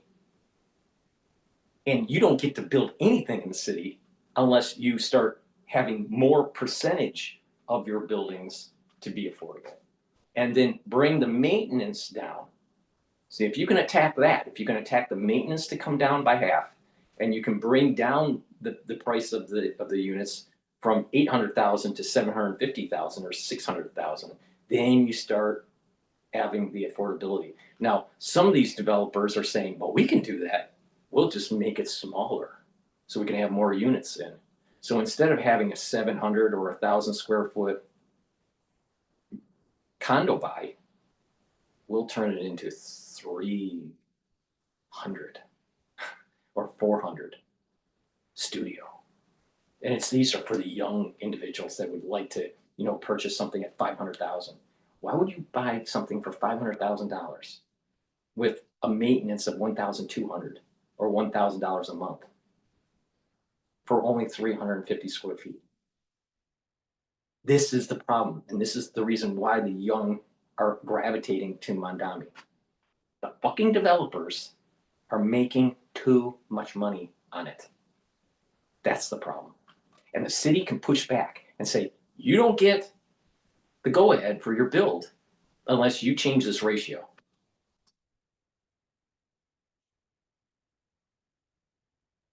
So That's that the equal? millionaires you're losing, that's a big Right, problem. that's a big problem. But I also want to be a really important point that people have not focused on. Let's assume Mamdani does become our next mayor. Right? At the end of the day, he doesn't have the power to do the things he's saying. He can't raise taxes. He can't raise real estate taxes. He can't change our transit system. He can't give away free bus rides. It all has to happen in Albany. The night after the election, I spoke to the governor. She was clear, under her watch, whoever the mayor is, she's not raising taxes. So that's sort of a fear that people have. That's not going to be a reality when we get through this. We've gone. Services. Listen, at the end of the day, it's spending money and giving away free things isn't the solution. I mean, just one real quick point, right? This city council passed the budget last night, $116 billion. When Mike Bloomberg left office, probably the best mayor we had in modern times, it was $66 billion. So almost twice. Do we have twice as good of services, cleanliness, homelessness issues? No. So we can't just spend money and think that's going to solve the problem. We need good policies that are focused on the issues that ultimately get to the root of the problem. Scott, thank you for coming in. We wanted to talk about real estate. We're out of time. Next time. No, before you go, how good, bad, where are we right now? Great. Still great. We're great. I mean, New York is anywhere in the US is the best real estate market. We're back at levels on the office side of seeing things to 2000. I know people that are thinking about buying property in New York, all right? They're starting to notice that the prices are going down. It's not great. Now, it depends on, when prices are going down, are you a buyer? Okay, that's good. If you're a seller, it's bad. So, in terms of people selling, it's not so good. Please go to my store, the-studio-reykjavik.com, and get the vitamin B complex. Vitamin B complex is super important to take every day, especially if you're 40 years of age or older. Vitamin B complex will help with your electron transport chain that builds up the ATP levels. The first 4 B vitamins helps with that electron transport chain within the mitochondria. Vitamin B complex is going to speed up your metabolism, cellular metabolism, so you'll have more energy. And vitamin B complex helps to protect neurons. Super important. Clarity factor helps to get rid of that brain fog, allows you to concentrate on the tasks that you need to concentrate on at work or at home or in school. Take it every day, drink it with filtered water. And what you're going to notice over time is that your memory will improve and that you're going to have this positive neuroplasticity. And it's a holistic approach. You have to do some exercise, proper diet and exercise is super important. Drink filtered water, stay away from processed foods, stay away from sugary foods. Learn new things, get that positive neuroplasticity going. Take the clarity factor, super important to maintain and support your memory. Stack it with vitamin B complex for that neuroprotection and to boost up that cellular metabolism. Please go to my store, the-studio-reykjavik.com, and get the clarity factor and the vitamin B complex. Now, detoxifying your body is super important for your endocrine system and your immune system. Zeolite will bind to heavy metals, toxins, and chemicals, allow you to urinate them out within 6 to 8 hours. Take 3 small drops underneath your tongue, drink it with filtered water. Do that every day. In addition, if you want to do a more intense detox, take 5 small drops or 10 small drops drink filtered water every day until the bottle's gone, all right? Do that once or twice a year. But I prefer to do the 3 small drops underneath the tongue and drink the filtered water as a daily detox routine. And you can also detox with taking the Gladiator barley or the heirloom barley from my store. So there's different ways to detox, all right? But detoxing will help your endocrine system, help with your glands to function properly, help with your cells to function properly, help with your neurons to function properly, help with your immune system. Super important. So please go to my store and get the zeolite. Use discount 5, you get $5 off any order. If you spend $150 or more, you get a free gift until supplies last. So I disagree with this guy. I think that developers are out of control. The profit margin on these units are so much higher, and they're slowly shrinking the units to maximize profit. And they don't care, because once they sell, they don't care. They're done. They don't care what they do to the society. They got their money. They're collecting their maintenance fee. It's a bullshit game.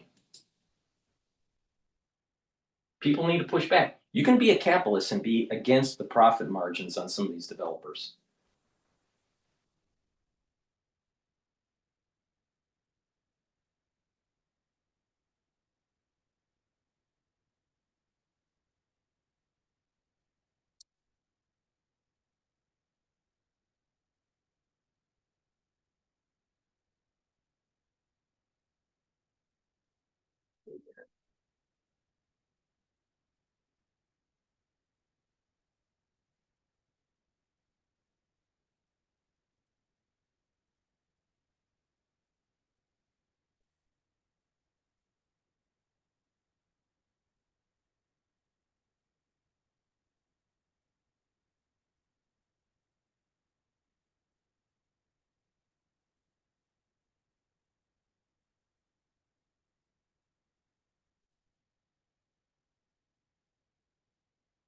Not a lot of people know about this brand, but it's one that I and a ton of other college and pro level athletes swear by.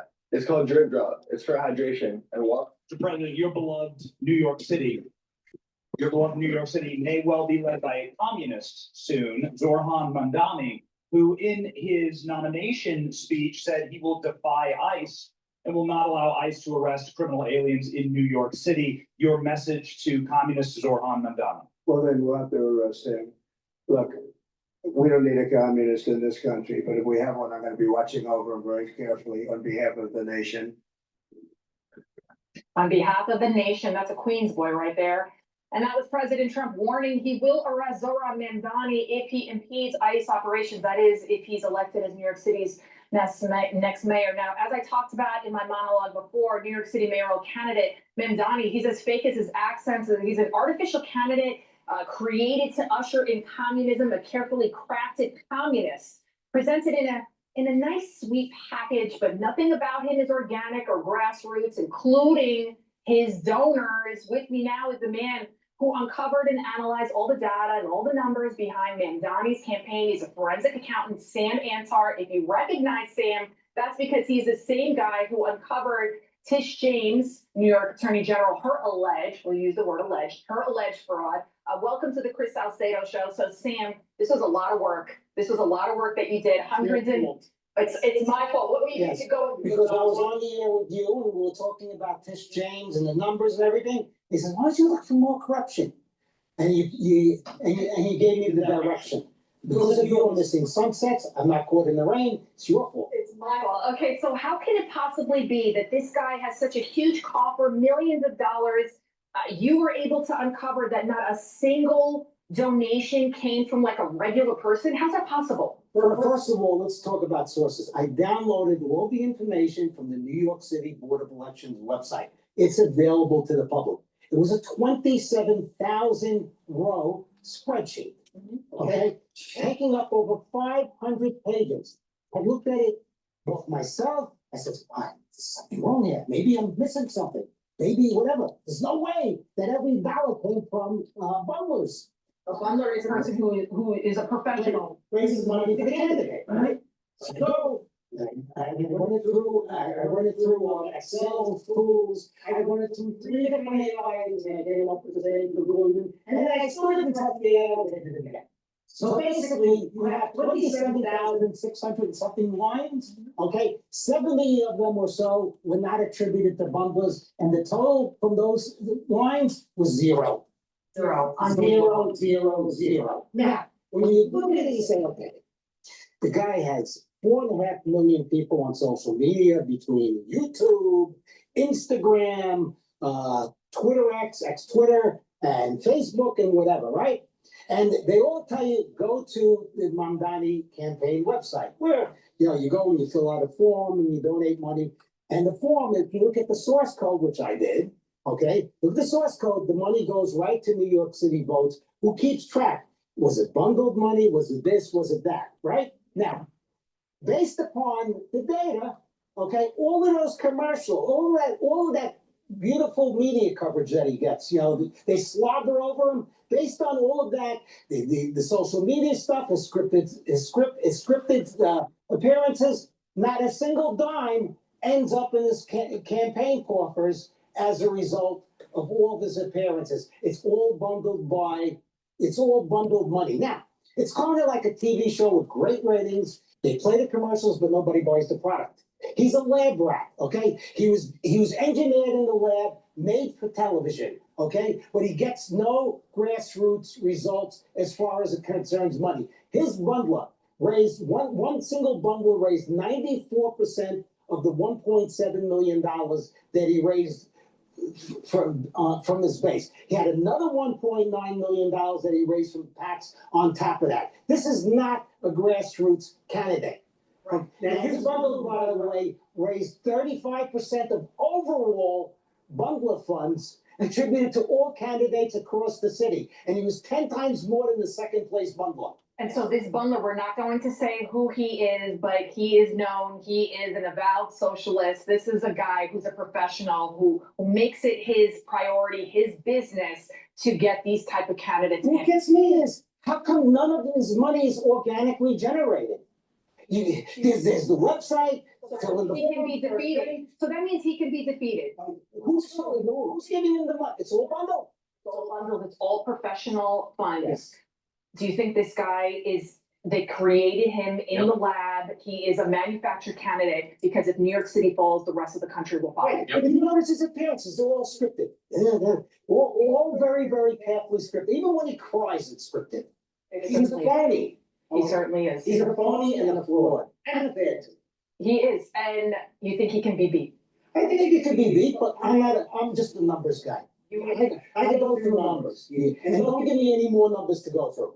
Real quick, I have to go. Has the Mamdani campaign reached out to you? Because you put this all on social media. And you tagged him on it. He knows I exist. He's going to ignore it. Because if he doesn't ignore it, if he doesn't ignore it, comes after me, I'll go back at him, just like I went back after the media with Letitia James. That's it. I'm not afraid he's an asshole. Because you have the truth. Yeah. You got the truth on your side. All right. Thank you, guys. Thank you, Sam, so much for joining us. Folks, I thank God for my wonderful wife, my kids, my country. Where's John going? Please go to my store, the-studio-reykjavik.com, and support capitalism. Get the nattokinase. Nattokinase is going to break up clots because it's fibrinolytic. Nattokinase will help to improve your lipid profile. It'll help to bring down LDL levels and increase your HDL levels. So that's very important for your cardiovascular health. K2 and D3 work together and do two things. If you do resistance training and take in calcium and magnesium to help with the efficacy of D3, you're going to absorb that calcium. And by doing that resistance training, you're creating a microenvironment to deposit new bone matrix. So it's going to help with bone density.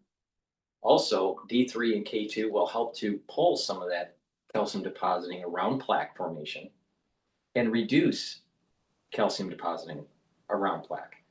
So it's going to help with your cardiovascular health. So take the K2 and the D3, do resistance training, improve your bone density and your cardiovascular health, and stack it with the nattokinase to supercharge the cardiovascular stack. So please go to my store, the-studio-reykjavik.com. Take the K2, D3, and the natto kinase. Go to my store, the-studio-reykjavik.com. Use discount 5. You get $5 off any order. You spend $150 or more, you get a free gift until supplies last.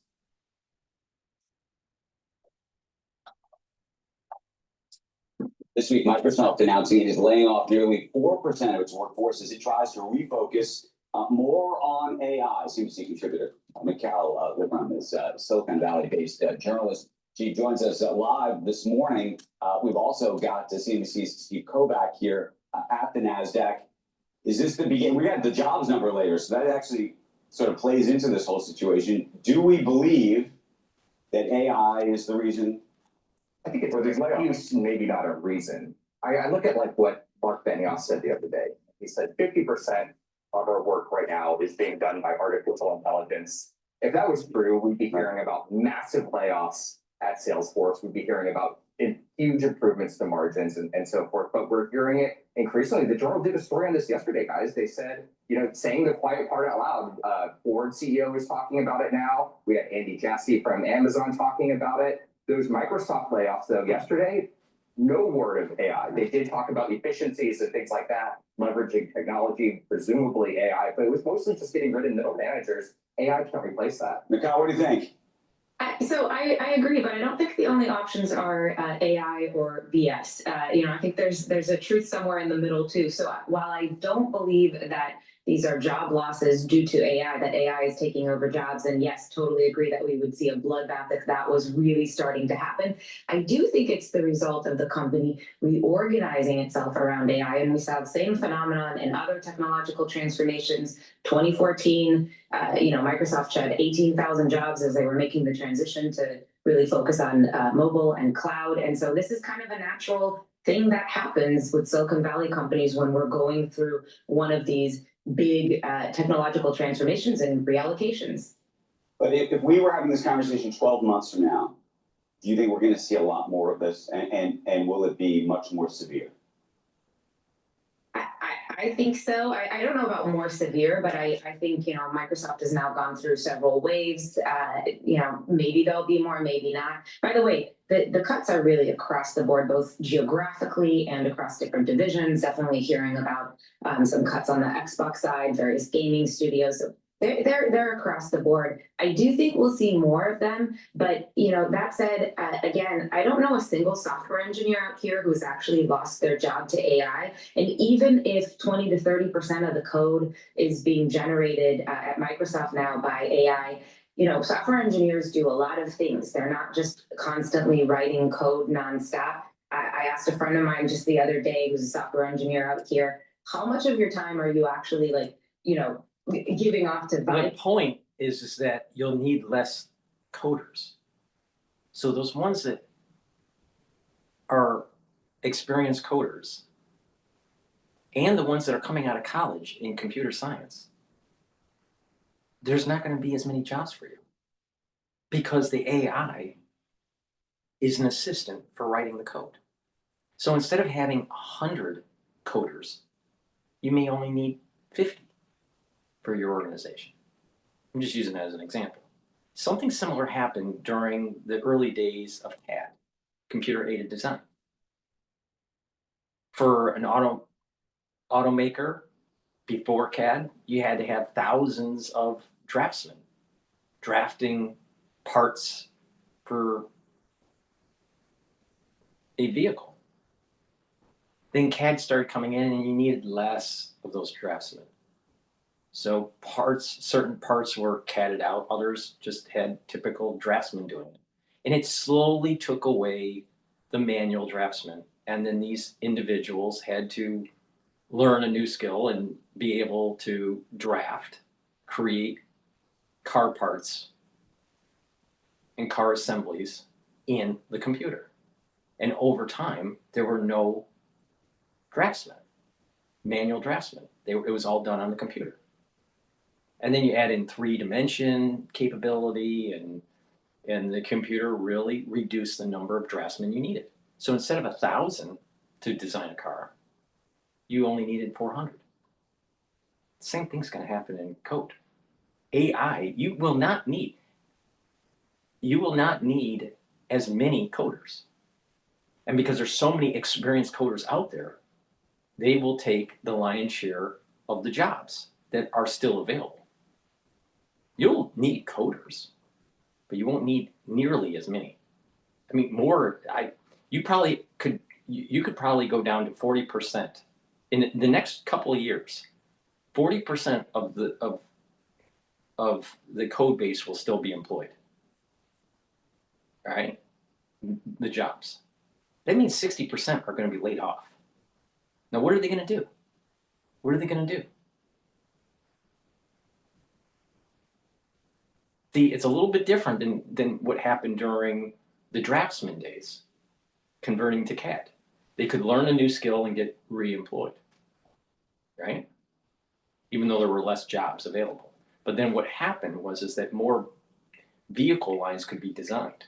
So slowly over time, there were more vehicle lines being provided by the OEM. So they had to hire more CAD designers. You don't have that. That's not going to happen with this AI. So coders, if you're if you're young and you're thinking about being a coder, you will not get a job. Because it's going to be those ones that are already experienced that will be employed. And many of the ones that are experienced will get laid off. And I suspect that it's about 60% of the labor force that are coders will lose their job within the next, I would say, within the next 3 to 4 years.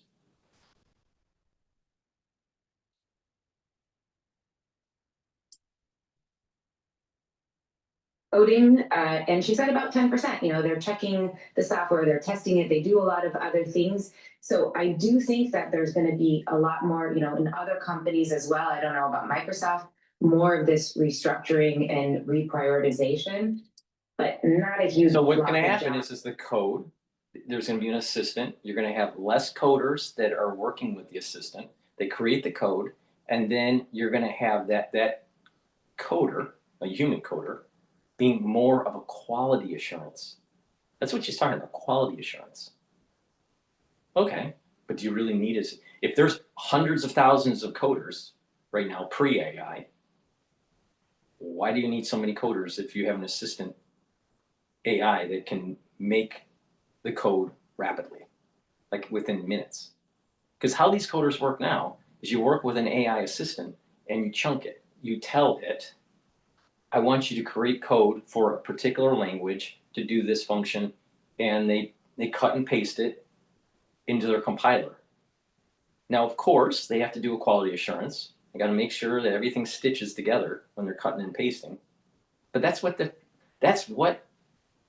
coders are doing now. And then they have to do the testing, the beta testing and all this. You don't need as many coders. That's the point. So what are the coders going to do? Now, that's just coders using assistant AI. Now let's go with the banking industry. Let's say you have an analyst, a team of analysts, 100 analysts analyzing different companies, maybe for mergers and acquisitions. All right? Now you have an AI that can read in data sets and do an analytical work and produce Excel spreadsheets or produce PowerPoints. So you don't need as many analysts to do that function. So instead of having 100 analysts, you only need 25. What are these analysts going to do? And a lot of these analysts, that's entry level. Entry level to about 1 to 3 years of experience. And then usually they get promoted into like a program manager or whatever. So the entry level into these industries is going to diminish.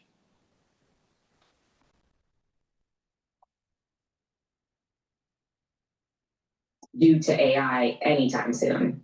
It seems like it would be a good time for a lot of the other Mag 7 names or big cap tech names outside of Meta to examine that year of efficiency. Right. Meta really gained a lot in terms of stock market value because of the year of efficiency. And with AI kicking in, the ability to rate those efficiencies much easier, I would imagine. We hear about that all the time, but we just don't see the evidence of it yet. I mean, there's so many anecdotal stories when I talk to CTOs at companies and I say, are you guys using AI? Did you buy a Copilot license and so forth? And so many people say, yeah, we're testing it, but it's too expensive. It doesn't do enough. We see some moderate gains in productivity. It's not really fulfilling that promise that we heard of. But let's extrapolate this a little bit, because I was talking to, I can't really say who it was, but I was talking to someone who works in HR at one of these big tech companies. Yep. They are already talking about a universe, not in the not too distant future, where your boss is an AI agent. And they're already talking about within this company, planning for a world where you're literally reporting to an artificial intelligent agent. What does that look like? How do you handle human resources? How do you manage people like that? These companies are already thinking that way. I've been talking to people about that. Yeah, I talk to people about who think that they're gonna have sort of these agent hierarchies, where there'd be an AI boss that would be bossing around, if you will, other AI agents that would have different tasks. Yep. If you were to think of sort of a various hierarchy, one might be responsible for. And there's social learning within the AI. Those different agents are going to share information with each other and socially learn. So it's going to reduce siloing within a company and accelerate the learning process within the AI infrastructure. I'm telling you, we need to regulate this. We are seeing the very beginnings of the decoupling of labor and capital. Reporter, one might be a reporter, and they may have an editor or a producer, or in this Why universe. couldn't you make an AI agent? That does it all. Yeah, why can't it do it all? Why is there be layers of agents and the bureaucracy? I think early on. You have to do that because it's like a problem, all right? And if you break the problem up into small components, it's easier to actually do the computation. If everything was in just one agent, the computation would be too burdensome. It would take too long. It would take too much energy. That's the reason. It's like doing a mathematics problem. If you look at complex mathematics, like in calculus, you have to break up the problem to be able to solve it. That's why. But, of course, a stupid journalist doesn't know all this. learned through prompting. You have to do it. Everything is actually quite specialized. You can't, if you just tell AI to go do something. You have to be specific. It can't really do it, right? It's just like a person, by the way. A person is specialized in something, and they have sort of a strategy and a plan to do it. It's not like it becomes an all-seeing robot, I don't think. And to your point, that's why we're not seeing huge layoffs, because they can't take those jobs. Mikhail, what do you think about that? You think we're all But when you have more and more agents that are specialized and you link them together in an organization, you don't need as many people. I'm telling you, labor and capital are decoupling. It's just starting. Have an AI boss soon? No, I don't, not at all. I think we will have an AI, helper, an AI assistant. I think that makes a lot more sense to me. By the way, there's a company out here called Latticeworks. They're in the HR space, and She's wrong. First of all, you can completely automate HR through AI, completely. Secondly, what's going to happen is you're going to have a C-suite that's going to be human bosses, and they are to reduce organizational friction. They won't have human VPs. They'll have AI VPs managing AI agents and humans. So the C-suite will be fine. Now, could you AI a C-suite? Yeah, obviously. But the thing is that that's not what's going to happen. The C-suite is going to start using AI to reduce the number of VPs or directors for particular divisions. And that way they can have less organizational friction. And I think that's what, I have a feeling that's what Microsoft's doing when they're getting rid of their middle management. They're getting rid of that director level and assistant director level. launched a product a while back that was onboarding AI agents, and there was such a backlash, they decided to pull the product. They're heavy into AI and using AI for all sorts of HR, practices, functions, but that one didn't go over well. I think as a culture, corporate cultures, even on the startup level, like not quite ready for that. But yes, we'll have more and more of AI, a lot of experimentation going on right now, not a lot of use cases that are really proving themselves quite yet. But I do think we'll continue to see people working hand in hand. Vibe coding is real. I mean, engineers are leaning on it, and I think it's going to get better and better, and it's going to have more and more use cases. But I absolutely don't think that we're going to be, getting like 360 performance reviews from an AI bot anytime soon. Probably never.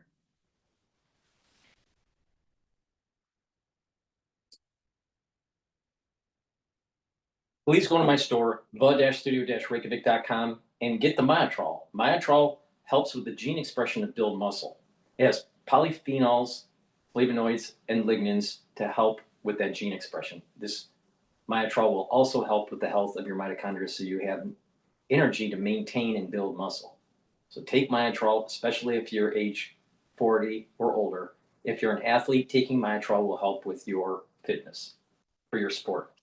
Taking Gladiator Barley by itself will help you to build muscle, detoxify your body, bring down inflammation, and soak up free radicals by using superoxide dismutase. Now, if you stack Myotrol with Gladiator Barley, you will gain strength quicker and muscle. So the best advice here is to do resistance training, take the Gladiator Barley, and take the Myotrol together. Please go to my store, the-studio-reykjavik.com. Use discount 5, you get $5 off any order. If you spend $150 or more, you get a free gift until supplies last. Click the link in the description of this video and all my videos. Get to my store, the-studio-reykjavik.com.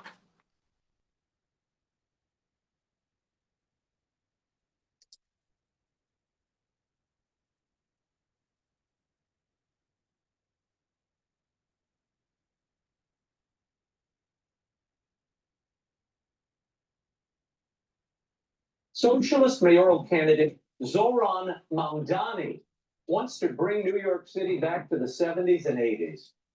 I want to say it very clearly, because both Mr. Tilson and Andrew Cuomo's Republican billionaire donors have been lying about me. I will not defund the police. I will work with the police because I believe the police have a critical role to play in creating. We didn't have to look long for his tweets to figure out he was lying. Queer liberation means defund the police. We can tax the rich, heal the sick, house the poor, defund the police, and build a socialist New York. Defund the NYPD. Here to discuss is Republican New York mayoral candidate Curtis Sliwa. Curtis, thank you for being here. You founded the Guardian Angels back in the 70s because of the violence we were seeing. Explain what defunding the police would mean to this city in this moment. In this city, with the Guardian Angels, we witnessed the celebration of the bicentennial. That was 1976. First time there were fireworks by Macy's over the East River. Most of my Guardian Angels were from the inner city, Black and Hispanic. They never saw a celebration of that kind of patriotic pride. Macy's has had that celebration ever since. I think Zoran has not experienced that because he didn't come from America. He wasn't born and raised here like I, the consummate New Yorker. He came from Uganda, brand new immigrant, okay. But I think it's very important to understand the link. And if you don't understand the history of America, it's like in the 1960s, it was the counterculture. Right. There were people who were flying Viet Cong flags. They were saying better red than dead. As our American heroes were being transported back by the hundreds in body bags.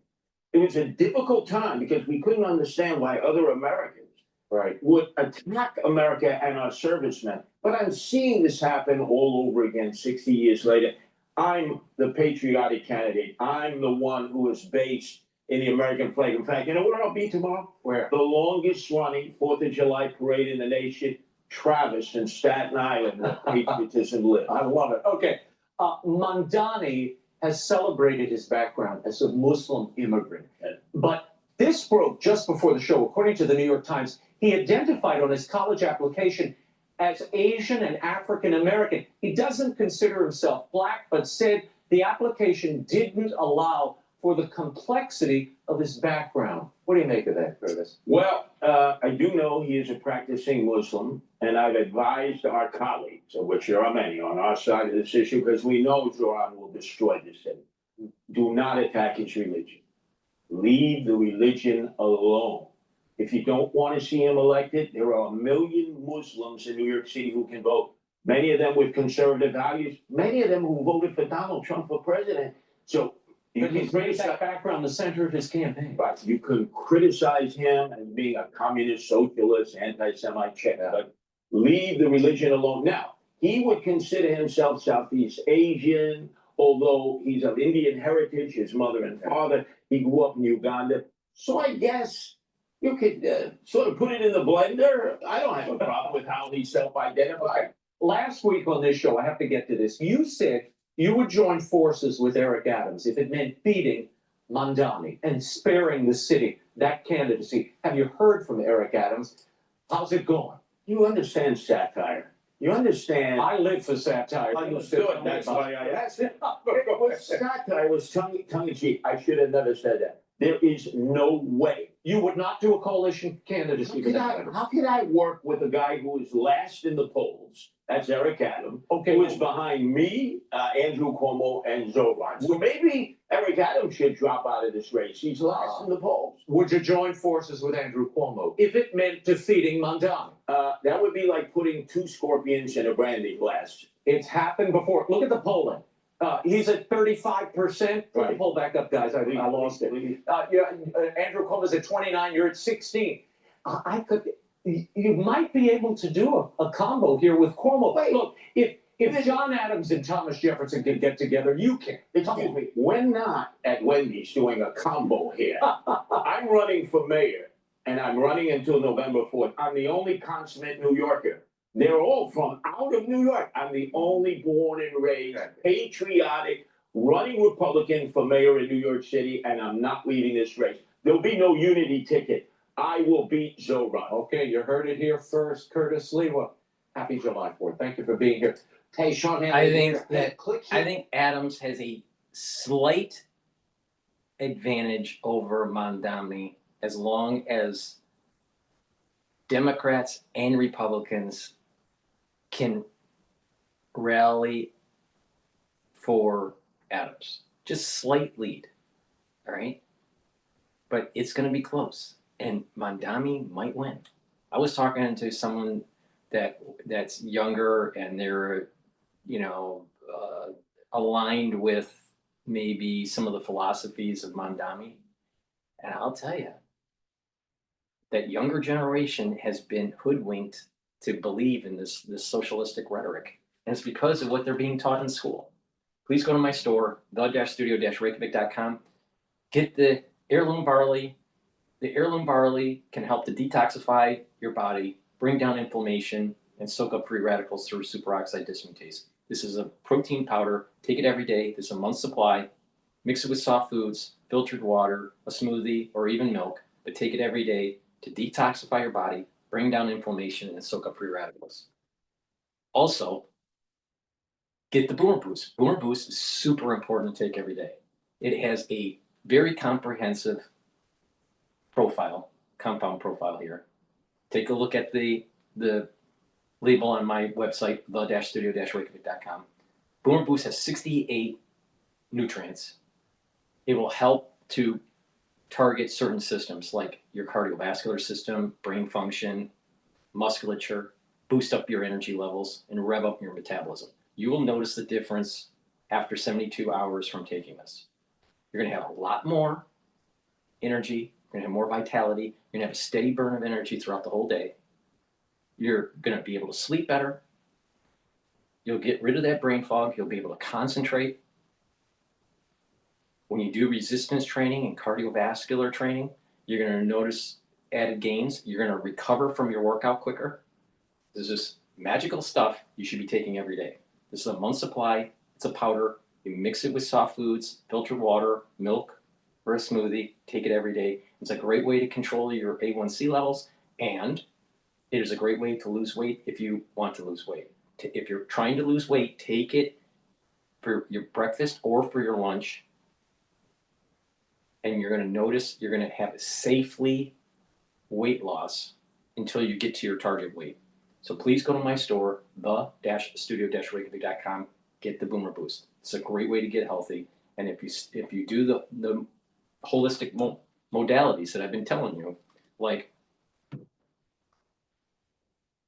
proper exercise, these 4 modalities, resistance training, cardio, stretching, balancing, learning new things, read, write, talk to people in the real world, reduce your screen time, have some sort of spirituality or some sort of mindfulness, bring down your cortisol levels, go into parasympathetic mode, drink filtered water, stay away from processed foods, maintain a good sleep pattern, get into those 3 to 5 cycles of REM sleep and deep sleep. These are all very important to slow down the aging process, to boost up your longevity and your vitality.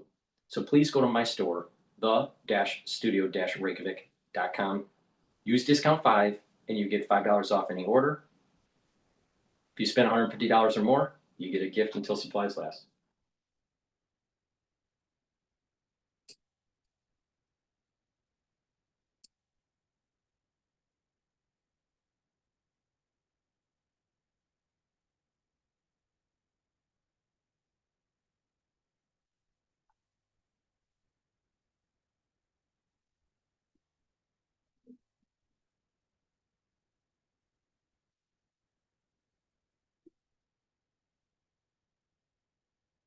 And another stock closing in the red is Microsoft, after announcing or word of its plans to lay off more than 9,000 employees came today. This comes after 6,000 people were let go back in May. Largest number of layoffs in technology so far this year. Joining us now to discuss is Alex Kantrowitz, big technology founder and a CNBC contributor. Alex, welcome. It's tempting to say this is about AI taking jobs, but for Microsoft, I'm not sure that's the case. I do see a movement across tech. We've talked about it here on Overtime with Intuit. Labor and capital are just starting to decouple because of AI. Microsoft's restructuring is a combination of AI and bloated management. PR and marketing jobs to replace some of those with AI, but when it comes to coding, there's still demand at the high end for the coders who can use and create AI capability, no? That's absolutely right. These layoffs had nothing to do with AI replacing jobs. For almost the entire economy, AI is just not good enough to be able to take over jobs. We had Anthropic try this experiment where they had AI run a vending machine, and it couldn't get it right. It was barking down. It just showed that their most cutting edge technology was not even able to stock the company fridge. So I think these layoffs from Microsoft are retooling, cutting in areas that it felt needed to be trimmed down a little bit, maybe saving some money because it is going to be spending $80 billion on CapEx this year. But this idea that Microsoft is replacing employees with AI is just not true. It's not feasible. Now, if you're a high-tech company, do you want to televise in the business channel that AI is taking away jobs? Because people would be fearful and they would stop using the technology. And when you use ChatGPT and you use these generative AIs, you're feeding the machine, you're teaching it. All right. So if you're warn the public that it's going to take away your job, do you think people would use the technology? Well, some people would, but others would not. So it would slow down the progress of the AI learning workflow. Right? So of course they're not going to admit to it. But what are McKinsey doing? What's McKinsey doing in terms of their consultants? They're reducing the number of consultants that they have. You know why? Because their AI system that they've trained can create the PowerPoints for their consulting.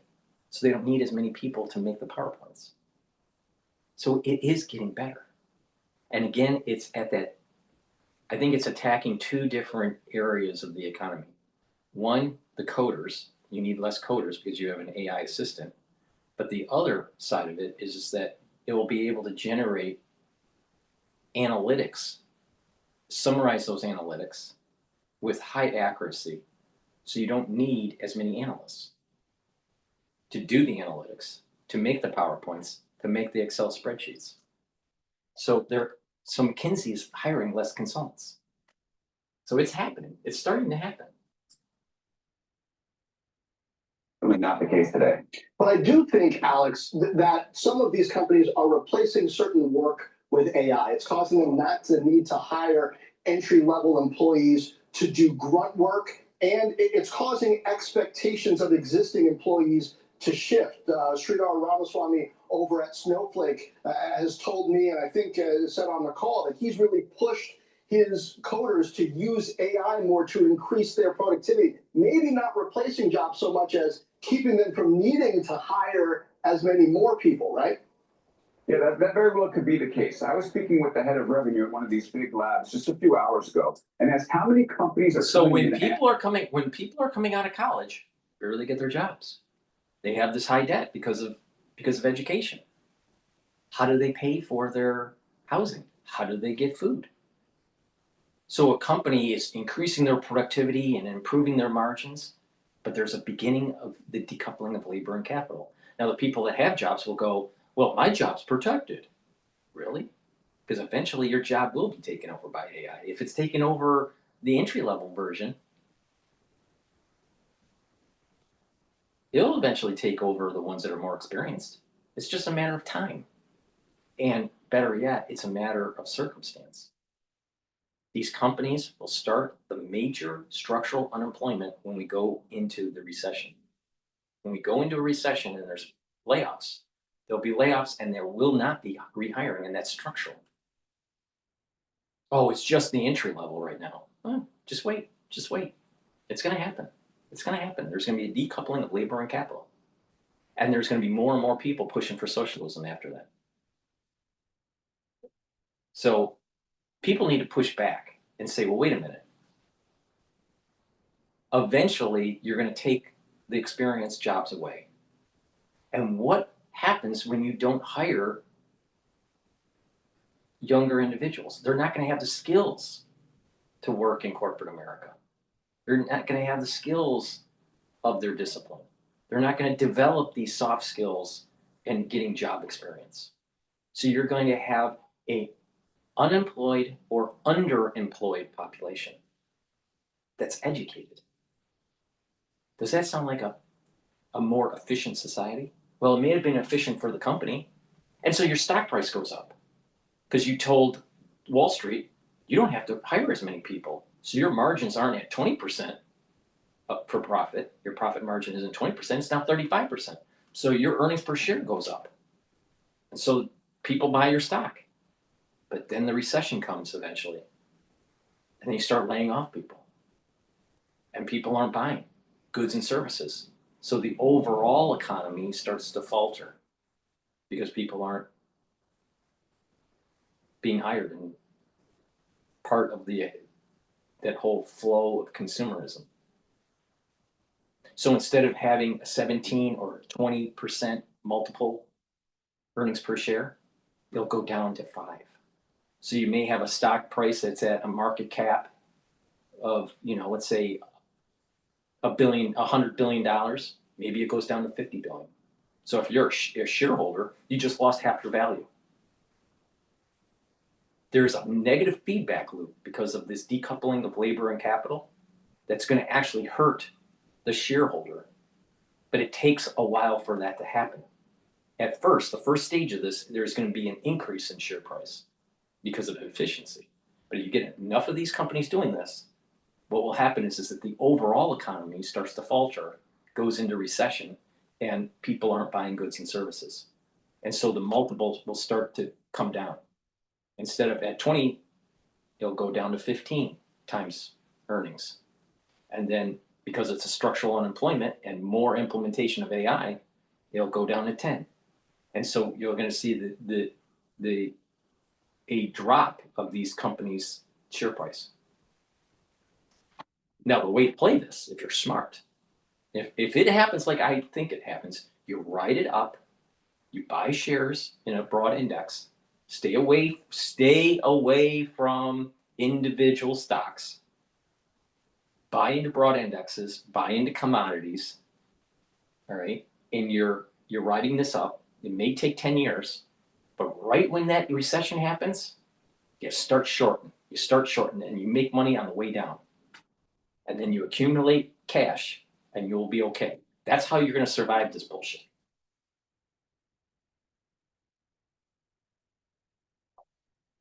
To reduce full-time employee numbers with this technology. Basically never happens is what this person said. Now, are some companies trying to become more efficient and doing more with the people they have? That's possible. But I would note that for as many people that try to do that, there is a probably equal or larger number of people who say, look, we have so many things on the roadmap that we haven't gotten to yet. We're going to take that increased productivity or increased efficiency and actually get to the things that we want to do. Okay. We are seeing so much money from the big tech companies, Microsoft, I mean, obviously Meta with the whole talent war situation heating up and how much, you know, they're paying some of these folks that they're bringing in from OpenAI and other places. We are seeing more and more money go towards developing these AI capabilities much more aggressively. So whether it is the layoffs at Microsoft or whether it is some of the retooling we perhaps may be starting to see publicly or not so publicly at the other companies though, does it represent a diversion of cash away from more traditional tech businesses to AI? I think there definitely can be a shift. I mean, the money's going to have to come from somewhere, especially if you're doling out contracts like Meta is. I mean, I don't think any company outside of Meta is giving these multi-million dollars, some might say up to $100 million, according to some reports, contracts for AI researchers to come over. But AI talent costs a lot of money. And so if you do want to play there, you might have to divert from other divisions to your AI research divisions. You're certainly not going to be cutting investment there. But I should also note that Microsoft in particular is a company that beat consensus estimates on profitability in the most recent quarter. It's doing great. And the market rewards companies for investing in AI. So I don't think it's going to be as much of a pull, like what do we cut to invest? Maybe some of that. I think largely what we're seeing with Microsoft is just them trying to figure out where their company works best. And I really don't see a read-through to the rest of big tech, at least not with this magnitude. Sounds good. Now think about it. You get a large population that loses their job, they're educated, they start losing their homes, people start to go bankrupt. Do you think that there's not going to be a revolution? Now, it won't be like the American Revolution. It'll be more like the French Revolution, where it's going after the aristocracy, the tech aristocracy, the billionaires, the multi-billionaires that made all this money in pushing efficiency in the society. So there's going to be a great war that will happen if it happens the way I think it will, where you're going to have this huge buildup, right, in the economy for efficiency, and then all of a sudden a crash. And that crash, when that recession happens, people will start to lose their homes. It's not going to be a regular recession. It's building systemic risk because it's structural unemployment and decoupling of labor and capital, and because people have debt. They have mortgages, they have car payments, credit card payments, or school loans. And when you can't pay those, then the banks start to accumulate default on those loans, and the banking industry starts to suffer. And if the banking industry is starting to suffer, then you're talking about illiquidity in almost all asset classes. Equities and treasuries, muni bonds, corporate debt. That's Lehman all over again. And it's going to be a lot worse. Lehman was just a hint of what could transpire. Now, I'm a firm believer in America, right? Don't bet against America, ever. But that doesn't mean there won't be a revolution. It means the revolution will win. But if this does play out, then you have to kill AI. You have to destroy the energy system that feeds it. And you have to You have to push back on the titans of tech. These multi-uber billionaires, and claw back their money. Take their wealth away. Now, if the revolution becomes super violent, where you're taking down the power grid to kill the AI, most likely it will bleed over to killing the aristocracy, just like the French Revolution. But don't bet against America. America will win in this, but it won't be the oligarchs that win. Please go to my store, the-studio-reykjavik.com. Get the C60. C60 is a very potent antioxidant. It's going to soak up free radicals almost 1,000 times more than vitamin C. You take a teaspoon a day on an empty stomach for best absorption, and what that's going to do is it's going to soak up free radicals, reduce the stress on the cell and your tissues, help with the health of the mitochondria. Your energies in the cell will start to improve because your ATP will go up. And by doing that, your cells are going to perform better. Your neurons will perform better. Your endocrine system will perform better. Your glands will perform better. Your immune system will perform better. Soaking up free radicals at the vascular level will reduce plaque formation because you're reducing oxidized LDL. You're reducing the formation of oxidized LDL. If you have a lot of oxidized LDL, you have plaque formation. So you're reducing that. That's super important.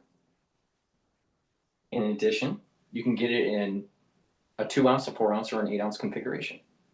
It's cheaper to get the higher ounce configuration. You can get an extra virgin olive oil, MCT coconut oil, or avocado oil. Take a teaspoon a day every day. I've been taking this since 2016. Every day. Teaspoon a day. Every day. Soak up those free radicals, and you're going to notice that your body's performing better. And within a year, you're going to physically notice a slowing of age. And if you couple this with resveratrol, ubiquinol, NAD+, clarity factor, or even the core protocol, which I will go over, you're going to get added benefits. Like, for example, the first pillar of the core protocol is taking max 35, max 14, or cleanse to boost up your immune system. C60 is the second pillar to soak up those free radicals. The third pillar is the turmeric, the ashwagandha, and the lignans to boost up that immune system and help with your cardiovascular system. And the fourth pillar, boomer boost up those energy levels and rev up the metabolism. You're targeting all these different points where you're slowing down the aging process. So please go to my store, the-studio-reykjavik.com, and get the C60. Take it every day, and it'll help your health and wellness. Thank you for listening, and have a nice day.